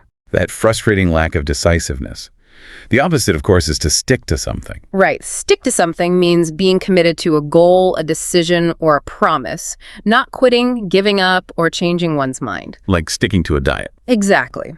Someone diligently exercising every day to meet a weight loss goal is sticking to their goal. Or when you make a decision and then follow through, you are sticking to it. In contrast to being wishy-washy, this phrase emphasizes the importance of resolve, perseverance, and consistency, demonstrating true commitment in action. Perseverance in action, a valuable trait. What about a disappointment, something that simply failed to meet expectations? A letdown. Yes, a letdown. Describes a disappointment, something that simply failed to meet expectations. It can be used as both a verb, that movie really let me down, and a noun, that movie was a total letdown. So it works both ways. It does. If you watched a highly anticipated movie that turned out to be boring or poorly made, it would be a total letdown. This phrase effectively captures the feeling of unmet expectations and the disillusionment that follows when reality falls short of what was anticipated. That familiar feeling of unmet expectations, a real bummer. Now, for some informal expressions of strong like or dislike, all about something or not about that. Yeah, these are very casual. They're informal phrases used to express strong enthusiasm or agreement, all about something, versus disapproval or a complete lack of enthusiasm, not about that. Like, I'm all about pizza. Perfect. If someone asks if you want pizza for dinner, you might exclaim, I'm all about that, meaning you're very enthusiastic. Conversely, if camping isn't your thing, you might say, I'm not about that camping life, meaning you disapprove or dislike it. Okay. They're common in casual conversation to provide a quick and clear indication of your strong preferences, expressing your vibe very directly. Expressing your vibe, your strong opinions, quickly and casually. And when you need to get to the point quickly, omitting the tedious bits, you can make a long story short. Right. To make a long story short, or all that to say, are informal phrases used to summarize a lengthy narrative and convey only the main point, often omitting minor or irrelevant details. Like summarizing a complicated story. Exactly. Imagine telling a lengthy story about a car accident and then concluding with, all that to say, don't text and drive. These phrases are incredibly useful for getting straight to the point quickly, especially when the details might be irrelevant, boring, or even gruesome, allowing you to convey the core message efficiently. Cutting to the chase, distilling the essence. And then to bring something out with flair or dance with energy, bust out something or bust a move. Yes. Bust out means to bring out an item, often extravagantly or one not seen in a long time, often with a sense of showmanship. Like busting out old photos. Exactly. Think of a dad busting out his old guitar to sing Wonderwall at a family gathering, or parents busting out embarrassing old baby photos to show their child's new partner. Bust a move specifically means to dance with great energy and enthusiasm, showing off your dance skills. Okay. Both phrases convey a sense of grand display or energetic action, often with a flair for the dramatic or the unexpected. Bringing out the big guns or hitting the dance floor with gusto. And something coming up very soon is right around the corner. Right around the corner. This means something is coming up very soon in a short amount of time, not referring to a physical location. Like holidays. Very common. You'll hear advertisements announcing Christmas is right around the corner, or a teacher reminding a graduating student that graduation is right around the corner, meaning it's approaching quickly. This phrase is used to build anticipation or to highlight the approaching immediacy of an event, creating a sense of closeness in time rather than space. Fast approaching, creating that sense of anticipation. Yeah. And when you want someone's opinion, especially a bold one, what's your take or hot take? Right.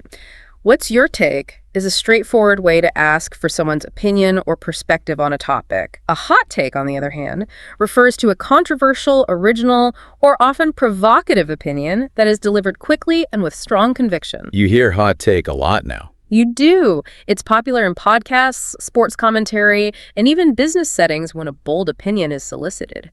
These phrases facilitate the sharing of viewpoints, from general opinions to bold, potentially divisive ones, inviting lively dialogue and discussion. Getting those opinions, whether calm or controversial.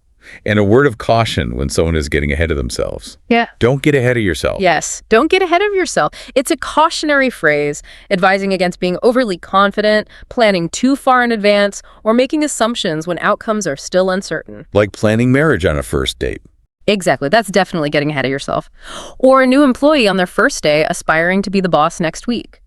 It's good advice for grounding expectations and focusing on immediate realities rather than distant, unconfirmed futures. Right. It encourages pragmatism and patience. Keep it realistic. Stay grounded. And to imply that wise decisions will lead to a positive outcome. If you play your cards right. If you play your cards right. This implies that if one makes wise, strategic decisions and acts skillfully, a positive outcome will follow. Comes from card games. It does. Its origin is from card games and gambling, where strategic play can lead to desired results. Metaphorically, it applies to life. Being polite and charming might lead to someone else paying for dinner if you play your cards right, or making smart career moves might earn you a promotion. It suggests that careful, deliberate action can yield success and desired results. Playing to win, strategic moves for a favorable outcome. When something affects everyone equally or universally, it's across the board. Across the board. Yes, this means something applies to or affects everyone or everything equally, universally, or without exception. Like everyone getting a raise. That's a perfect example. If everyone in a household genuinely likes cheeseburgers, you could say cheeseburgers are popular across the board in that house. Or if every employee in a company receives a salary increase, it's a raise across the board. Okay. It describes uniform impact or preference, highlighting its applicability in various contexts, from personal tastes to corporate policies or widespread changes. Total uniformity, no exceptions. And the most important point, the core issue, or the financial profit in business, the bottom line. The bottom line. This has a dual meaning. In a general sense, it refers to the most important point, the core issue, or the essential truth of a matter. Like the main point of an argument. Exactly. In an argument, you might declare, the bottom line is you need to start helping around the house. It also, and perhaps originally, refers to the financial profit or loss of a business, literally the last line on an income statement. Profit. Right. How expenses affect our bottom line directly impacts a company's profitability. It cuts to the essential truth or the most critical aspect of a situation, whether personal or financial. Getting to the heart of the matter, or the crucial financial result.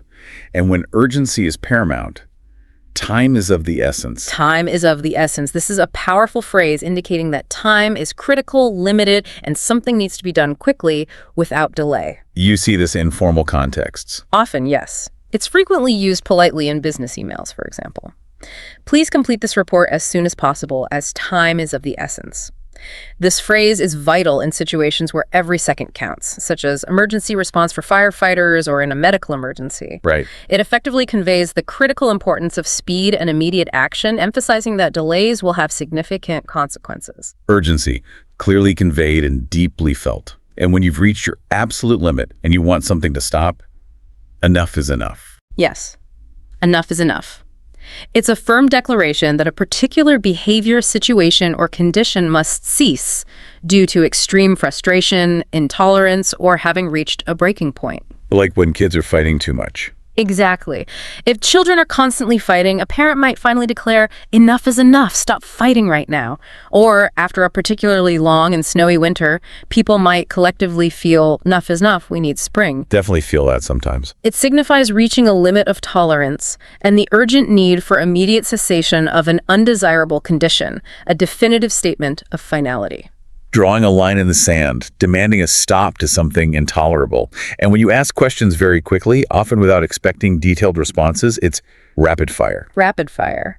This describes asking questions in quick succession, one after another, often not allowing much time for detailed responses. Like in an interview sometimes. Could be. You might say, I'm just going to rapid fire ask you some questions here, indicating you'll be moving quickly through a list of inquiries, typically seeking brief, immediate answers. It sets a fast pace for the conversation, implying brevity and efficiency, suitable for quick information gathering rather than deep discussion. Quick questions, quick answers, a rapid exchange. What about escaping punishment or consequences? Get off scot-free. Get off scot-free. This means escaping punishment or consequences for a bad deed, a mistake, or even a crime despite deserving them. Is scot-free used otherwise? Rarely, if ever. The term scot-free is pretty much confined to this specific idiom. You might hear this phrase used in discussions about public figures who are perceived to have avoided accountability for controversial actions, as in, many felt he got off scot-free. It highlights a perceived lack of justice and a person getting away with something without facing the expected repercussions, implying an unfair outcome. No consequences, often feeling like an injustice. But for a positive change in mood or energy, perk up or perky. Yes, perk up. This means to become happier, more energetic, livelier, or to improve in mood or health after being down or unwell. Like cheering someone up. Exactly. Yeah. You might tell a friend who's feeling low to perk up, encouraging them to cheer up. An animal might perk up when you offer it a treat, becoming more alert and happy. Or someone recovering from an illness might start to perk up as they regain energy. Perky is the adjective describing someone who is cheerful and energetic. Okay. It conveys a positive shift towards liveliness, improved well-being, and a revitalized state. A burst of energy, a shift towards positivity. What about a playful, slightly challenging question? Riddle me this. Riddle me this. Yes, it's a playful, somewhat mischievous phrase used for asking a confusing question, a puzzle, or a literal riddle. It invites the other person to use their wits to solve it. Like the classic newspaper riddle. Exactly. Riddle me this. What's black and white and red all over? A newspaper. Perfectly illustrates its use.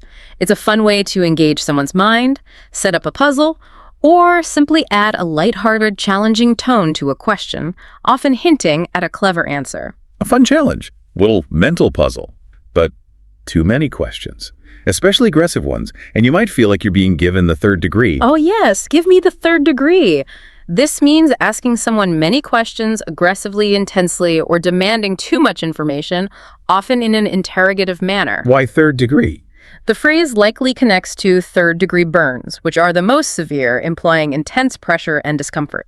Imagine a parent or partner asking overly detailed and persistent questions about your whereabouts or activities, making you feel interrogated and irritated. Right, very uncomfortable. It conveys an unwelcome, intense cross-examination, making the person feel pressured and scrutinized. An unwelcome interrogation, making you feel truly grilled. When life gets tough or a relationship hits a difficult period, you might hit a rough patch. Hit a rough patch.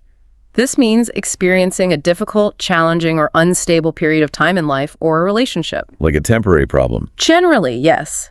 A couple having frequent arguments and struggling in their relationship might say they've hit a rough patch, or it can refer to general life challenges, such as a period of job loss or illness. The phrase implies a temporary, difficult phase that can ideally be overcome with effort and resilience. Okay. It suggests a transient period of hardship rather than a permanent state of misfortune. It's a phase, a temporary hurdle to overcome, and when something is completely done, finished, or there's nothing more to add, that's all she wrote. Yes, that's all she wrote. It's a casual and playful idiom meaning that's it, it's all done, or indicating an abrupt ending or having run out of something. It's often used with a lighthearted sense of finality. Like no more cookies. Exactly. If you're reading bedtime stories to children and you reach the end of the book, you might say, well, that's all she wrote, indicating there are no more stories. It provides a lighthearted sense of conclusion, signaling that the supply is exhausted or the story is finished. The end of the road, a lighthearted conclusion. But ignoring responsibilities or people, which is not lighthearted, is to blow off them. Right, blow off. This means to ignore a responsibility, a task, or a person, often implying rudeness, negligence, or deliberate avoidance. Like ignoring texts. That's a common one. If you don't respond to a friend's text messages for days, you are blowing them off. Or if you continually ignore your laundry, you are blowing off that chore. It carries a negative connotation of avoiding obligations or social engagement, often with a sense of deliberate disregard or disrespect, leading to consequences for relationships or tasks. Deliberate avoidance, often with negative repercussions, and a drastic, sometimes unexpected, change of opinion. Change your tune. Change your tune. This means to drastically change one's opinion, attitude, or stance towards something. Like someone suddenly loving something they used to hate.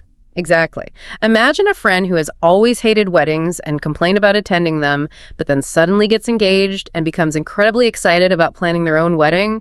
They've truly changed their tune. Yeah, right. This phrase highlights a significant and often unexpected shift in someone's viewpoint, a complete reversal of their previous stance or attitude, demonstrating a profound alteration in perspective. A complete reversal, an unexpected shift in perspective. And when you spare details, especially the gross or tedious ones, spare you the decals or gruesome details. Yes. These phrases are used for summarizing a long story quickly, specifically omitting unpleasant, gross, or unnecessary parts. Like skipping the bloody parts of a story. Exactly. If you're recounting a story about an illness or an injury, you might say, I'll spare you the gruesome details, indicating you're skipping the very unpleasant parts. They highlight their utility in maintaining brevity and avoiding discomfort for the listener, allowing you to convey the essence of the story without dwelling on graphic or uninteresting elements. Okay. It's about being concise and considerate of your audience. Filtering the story, making it palatable and to the point. When quality is inconsistent, sometimes great, sometimes terrible, it's hit or miss. Hit or miss. This describes something that has inconsistent quality or results.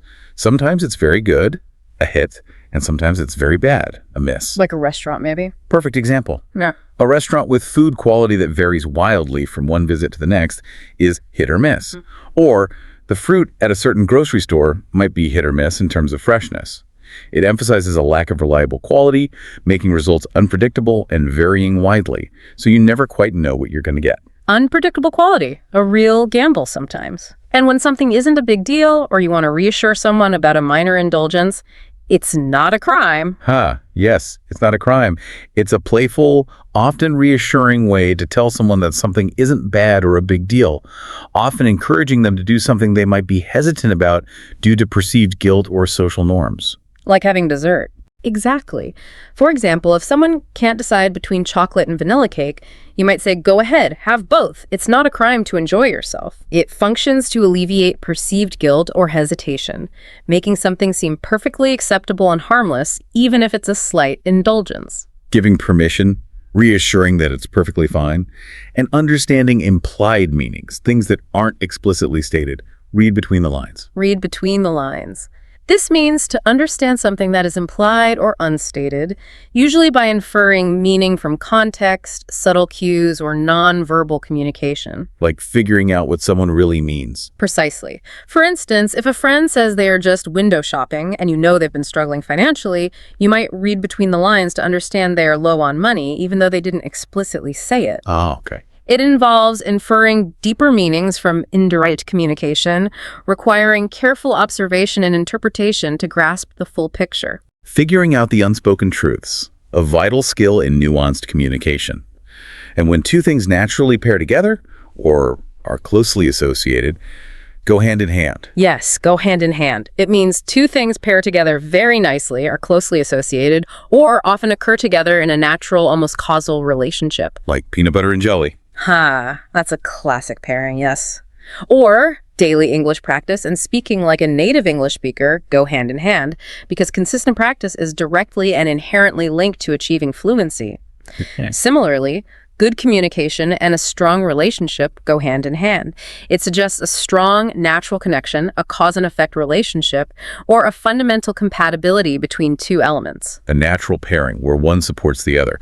When expressing your personal perception or opinion about someone or something, I find them adjectives. Yes, this is a flexible and incredibly useful grammatical construction.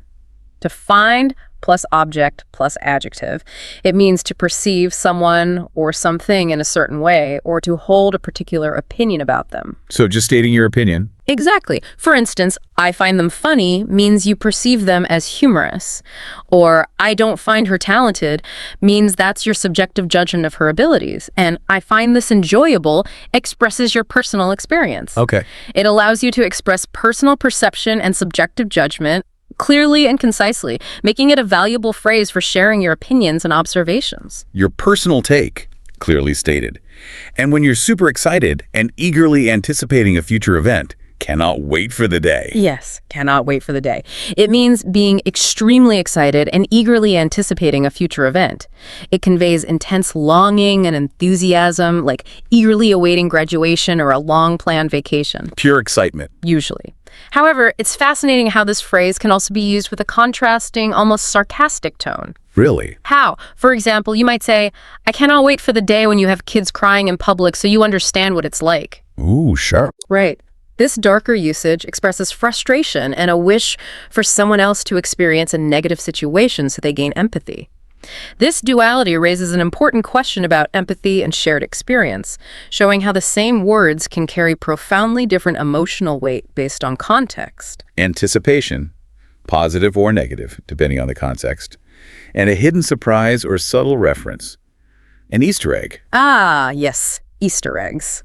This is a modern idiom referring to hidden references, inside jokes, or surprises deliberately placed within movies, video games, books, or other media that allude to external works or other parts of the same series. Like the holiday hunt. Exactly. It's like the holiday tradition of hidden eggs for children to find. Pixar movies are famous for their Easter eggs, like the Incredibles newspaper appearing in Finding Nemo. Oh, yeah. These subtle intertextual connections reward attentive viewers, adding layers of enjoyment and discovery for those who notice them. Fun hidden gems rewarding keen observation. And for emphasis, especially in casual conversation. For real or for real, for real. Yes. For real is slang for Are you serious? Or emphasizing that something is genuinely true and not a joke. When you want to add extra emphasis, you can repeat it. For real, for real. Like, are you serious? Serious? Pretty much. For example, if someone tells you an unbelievable story, you might ask, for real? Or, if you want to stress that you're absolutely telling the truth, you might say, I'm serious, for real, for real. This is a very casual and emphatic way to convey sincerity, disbelief, or to confirm something strongly in everyday conversation. Serious. For real, no kidding around. Yeah. And when a situation is simply unsustainable and something has to give, something's got to give. Yes, something's got to give. It means that a compromise, a change, or a breaking point must occur because the current situation is unsustainable or will inevitably lead to negative consequences if it continues as is. Like when you're totally overwhelmed. Exactly. If you're overwhelmed with too many responsibilities at work and home or facing unmanageable financial obligations, you might feel like something's got to give. It signifies reaching a crisis point where adjustment is necessary to avoid suffering, collapse, or a major breakdown. It implies an inevitable need for a fundamental change in the situation. The breaking point, where a change is non-negotiable. And moving past negative feelings or a difficult experience. Over something fear death. Right, over something. This describes the process of getting past negative feelings, overcoming sadness, fear, or moving on from a difficult or painful experience. Like getting over a breakup. That's a common use. Or successfully overcoming the grief of a pet's death, or conquering a deep-seated fear like public speaking means you are over it. This phrase represents the successful emotional processing and resolution of painful emotions or challenging experiences, allowing for personal progress and emotional freedom. Okay. It signifies healing and moving forward from adversity. Processing and moving forward, a journey towards emotional freedom. What about deceptive schemes designed to steal money or rip someone off? A scam or a scammer? Yes. A scam is a deceptive scheme or fraudulent trick designed to steal money or rip someone off, to defraud them. A scammer is the person perpetrating this deceit. Like phishing emails. That's a type of scam, yes. Other examples are selling a fake iPhone that doesn't work, or receiving phone calls demanding money for a fake computer virus. This term emphasizes the deceptive nature of scams and the critical need for vigilance against fraudulent practices in our daily lives. Right. It highlights a common form of deceit and exploitation, underscoring the importance of caution. Be cautious and vigilant against those. And for reassurance, a very common and versatile phrase, no need to worry rush verb. Yes, this is a highly versatile and polite phrase used for reassuring someone that a particular action is unnecessary, not required, or that there's no urgency. So just calming someone down. Pretty much. For instance, if someone is stressing about a report, you might say, no need to worry about the report, I've already submitted it. Or if you have plenty of time for an appointment, you can tell someone, no need to rush, we have plenty of time. Got it. It functions to communicate comfort, reduce pressure, and indicate that a task is handled or that urgency is absent, making the other person feel at ease. A calming, reassuring phrase that takes the pressure off. And for accepting an unchangeable reality, it is what it is. Yes, it is what it is. This is a phrase used to express acceptance of a situation because it cannot be changed, acknowledging an unalterable reality. It embodies a sense of resignation and pragmatism. Sometimes followed by a silver lining. Often, yes. While it can sometimes sound a bit fatalistic, it's frequently followed by finding a silver lining or a positive aspect within that unchangeable reality. It's a way of saying, this is the situation, I can't change it, so I'll deal with it as best I can, often trying to find a constructive angle within the given circumstances. Acceptance of fate with a hopeful twist.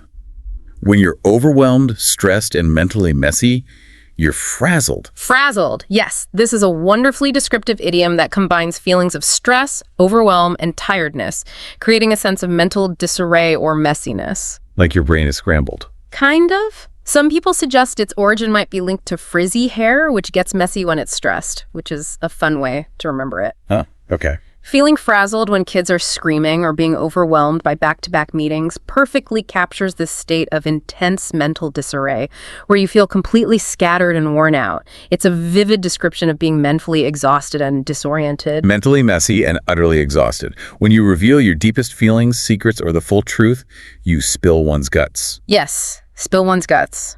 This means to reveal the truth, one's deepest feelings or secrets, often after holding them in for a long time. It carries a dramatic connotation of emotional unburdening and complete honesty. Like telling a therapist everything. Exactly. Feeling good after finally spilling one's guts to a therapist illustrates the immense relief of confessing something that has been weighing heavily. Or you might tell someone, come on, spill your guts, tell me what you really feel. Right. It's an act of profound vulnerability and emotional release where everything is laid bare. Laying it all out. A moment of profound confession. What about someone who isn't wanted but shows up anyway? Show up uninvited. Right, show up uninvited. This means attending an event, a party, or a meeting without having received an invitation, often implying that one is not wanted or expected there. Like crashing a party. Pretty much. If a guest simply appears at a gathering where they literally weren't invited, they've shown up uninvited.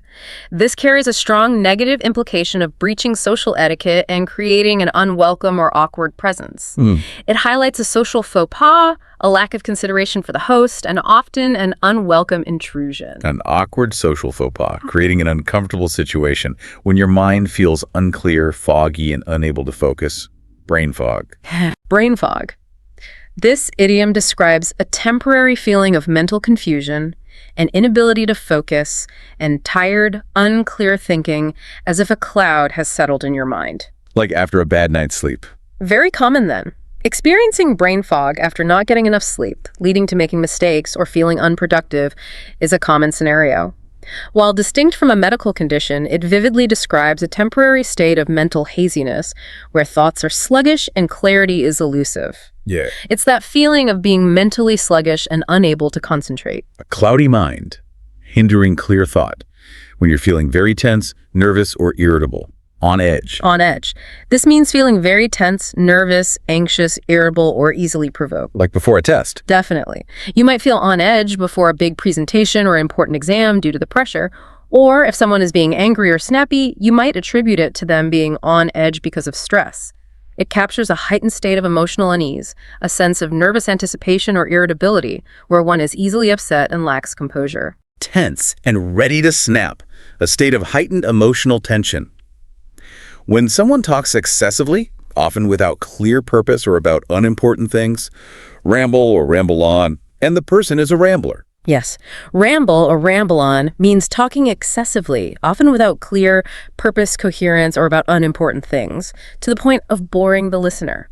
The person doing it is a rambler. Talking just to talk. Sometimes, someone might ramble when they're nervous, talking endlessly. Or it can describe someone who just likes to talk, perhaps out of loneliness, but their speech lacks focus. It carries a negative connotation of unfocused, overly lengthy speech, often to the listener's annoyance, indicating a lack of conciseness and direction. Talking without purpose, sometimes to the listener's frustration. When describing someone's typical character or personality. Not the type. Not the type. This is used to state that someone does not possess a particular characteristic or personality trait, or is not inclined to behave in a certain way. Like saying someone isn't outgoing. Exactly. A shy person is not the type to go out on Friday nights and party. Or, if you're surprised by someone's behavior, you might say, you're not the type to enjoy crowds. It's also used when doubting a claim. They're not usually the type to lie.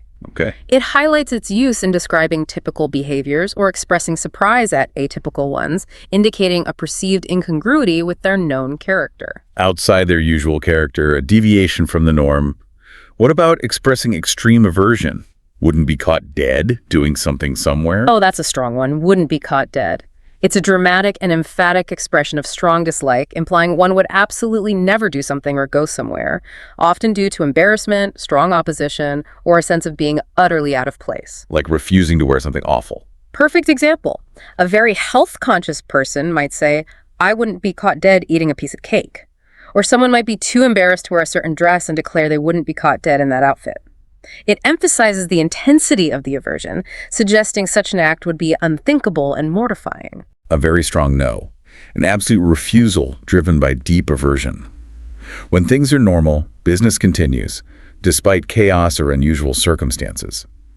Business as usual. Business as usual. This means maintaining normal operations or routines despite unusual circumstances, disruptions, or events. Like working on a holiday. Could be. For instance, if there's a major holiday but you still have to work, you might say it's business as usual for you. Or if a school continues classes despite a heavy snowstorm, it's business as usual. It signifies the expectation of normalcy and continued functioning even amid disruptions, a sense of resilience and keep calm and carry on. Right. Prioritizing routine over chaos. Back to normal, no matter what external pressures arise, and when blame is unfairly shifted onto you, turn it around on you. Yes, turn it around on you. This means to shift blame, responsibility, or a negative situation onto another person, often unfairly or manipulatively. Like saying it's your fault when it isn't. Exactly. If someone makes a mistake but then tries to say it's all your fault, they are turning it around on you. Or, in an argument, a person might suddenly pivot and say, you know what, you're actually a bad friend, deflecting from their own actions. Wow, not nice. Not at all. It highlights a manipulative aspect where responsibility for a negative situation is unfairly deflected, distorting the truth and making the other person feel guilty. Shifting the blame, a manipulative tactic indeed. When a situation gets more interesting, mysterious, or dramatic, the plot has thickened. Yes. The plot has thickened. This is an idiom, meaning a situation has become more interesting, mysterious, or dramatic, often implying increased complexity or new developments. Comes from books or movies. Exactly. It originates from storytelling, referring to the plot of a movie, book, or play. For instance, if investigators find new evidence in a mystery that suggests a different culprit, making the situation more intriguing, you might say, well, the plot has certainly thickened. Okay. It conveys increased complexity, suspense, and a sense of unfolding drama in a real-life situation. More twists and turns, making things truly intriguing. And solving a problem or mystery by combining different pieces of evidence or information. Putting the pieces together. Putting the pieces together. This means solving a problem or mystery by combining various pieces of evidence, information, or subtle clues, often through inference rather than direct revelation. Like detective work. Precisely. Think of investigators assembling fragmented evidence from a car accident scene to understand what happened, or inferring someone's past divorce from indirect comments and behaviors. It describes the process of logical deduction, connecting seemingly disparate fragments of information to understand a complete picture or unravel a hidden truth. The ultimate detective work, piecing together the puzzle of reality, and adapting to setbacks, being flexible in the face of challenges. Roll with the punches. Roll with the punches. This is an idiom meaning to be flexible, adaptable, and able to cope well with setbacks, unexpected difficulties, or surprises. From boxing. Yes, it originates from boxing, where a boxer might literally roll or move with an opponent's punch to lessen its impact. Metaphorically, it applies to life's challenges. Dealing with technology problems at work and deciding to roll with the punches to get things done despite the obstacles. Right. It carries a strong positive connotation of resilience, adaptability, and composure in the face of adversity, showing you can remain unruffled and keep moving forward. The ability to adapt and stay resilient, a crucial life skill.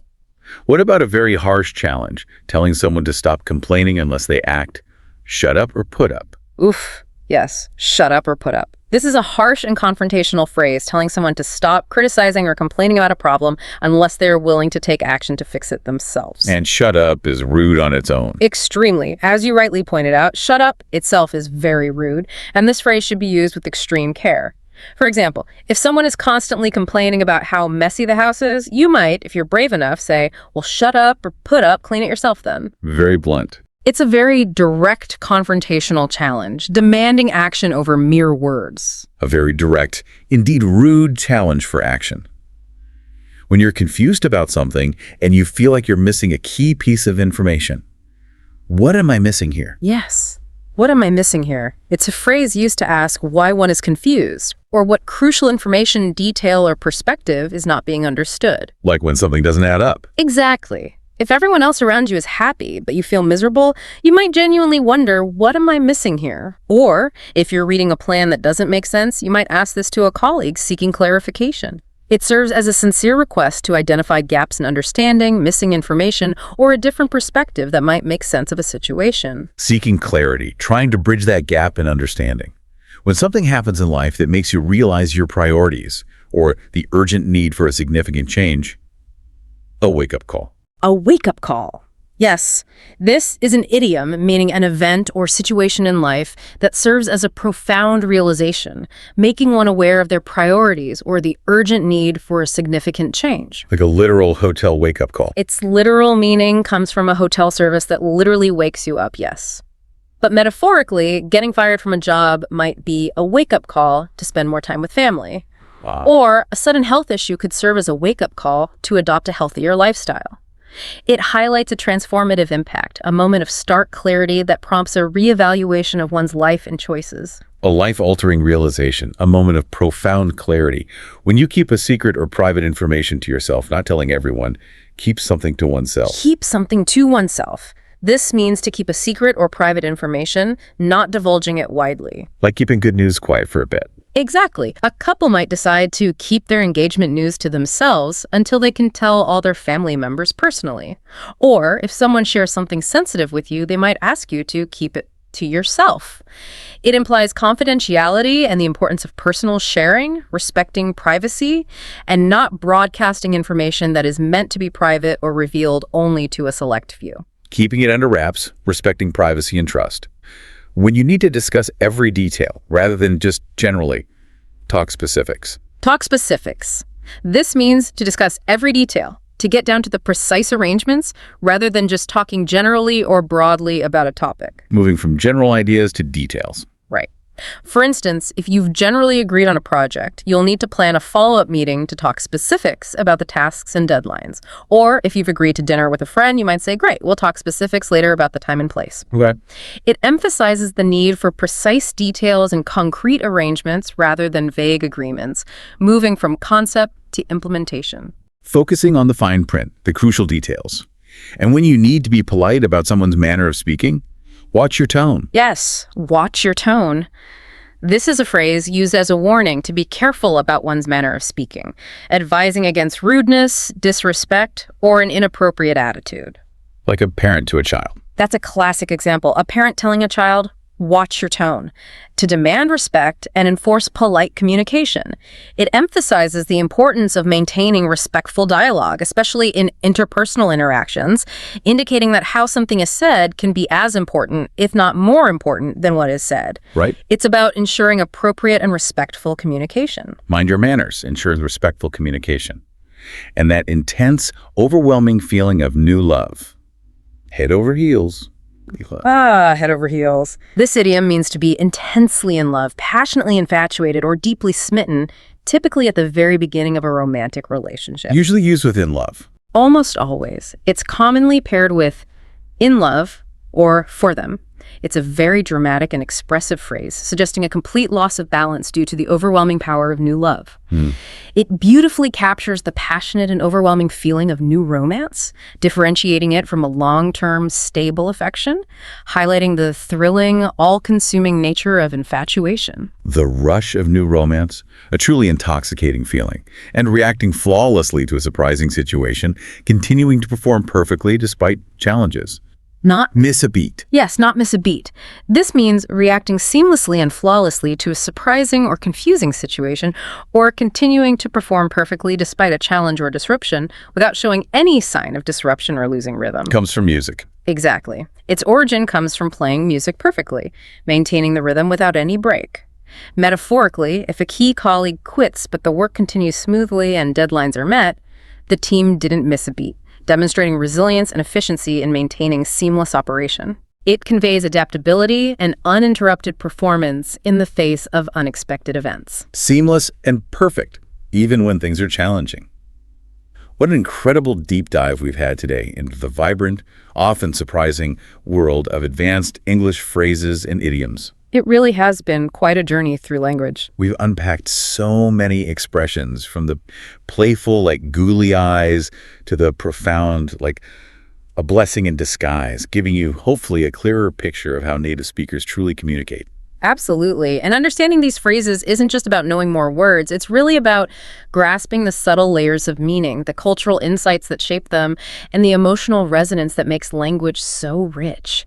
It's about sounding more natural, catching those hidden jokes or nuances, and truly connecting with conversations on a deeper, more authentic level. Each idiom is like a condensed piece of cultural wisdom. Now that you've been armed with these nuggets of knowledge, listen for them in movies, read them in books, and most importantly, try weaving them into your own conversations. Yeah, give it a whirl. You'll be surprised how quickly they become second nature and how much more confident you feel navigating everyday English. It's like unlocking a secret code. So what does this all mean for you? Perhaps that language isn't just a tool for communication, but a vibrant, ever-evolving reflection of shared human experience and perception. That's a great way to put it. Each idiom is a tiny window into the collective mind of a culture, encapsulating history, humor, and unique ways of seeing the world. What new aha moments will you uncover in your own language now that you've dipped your toes into the deep dive of English idioms? Keep looking, keep listening, and the world of language will keep revealing its wonders. Thank you for joining us on this deep dive. Until next time, keep exploring, keep learning, and keep asking those fascinating questions about the world around you.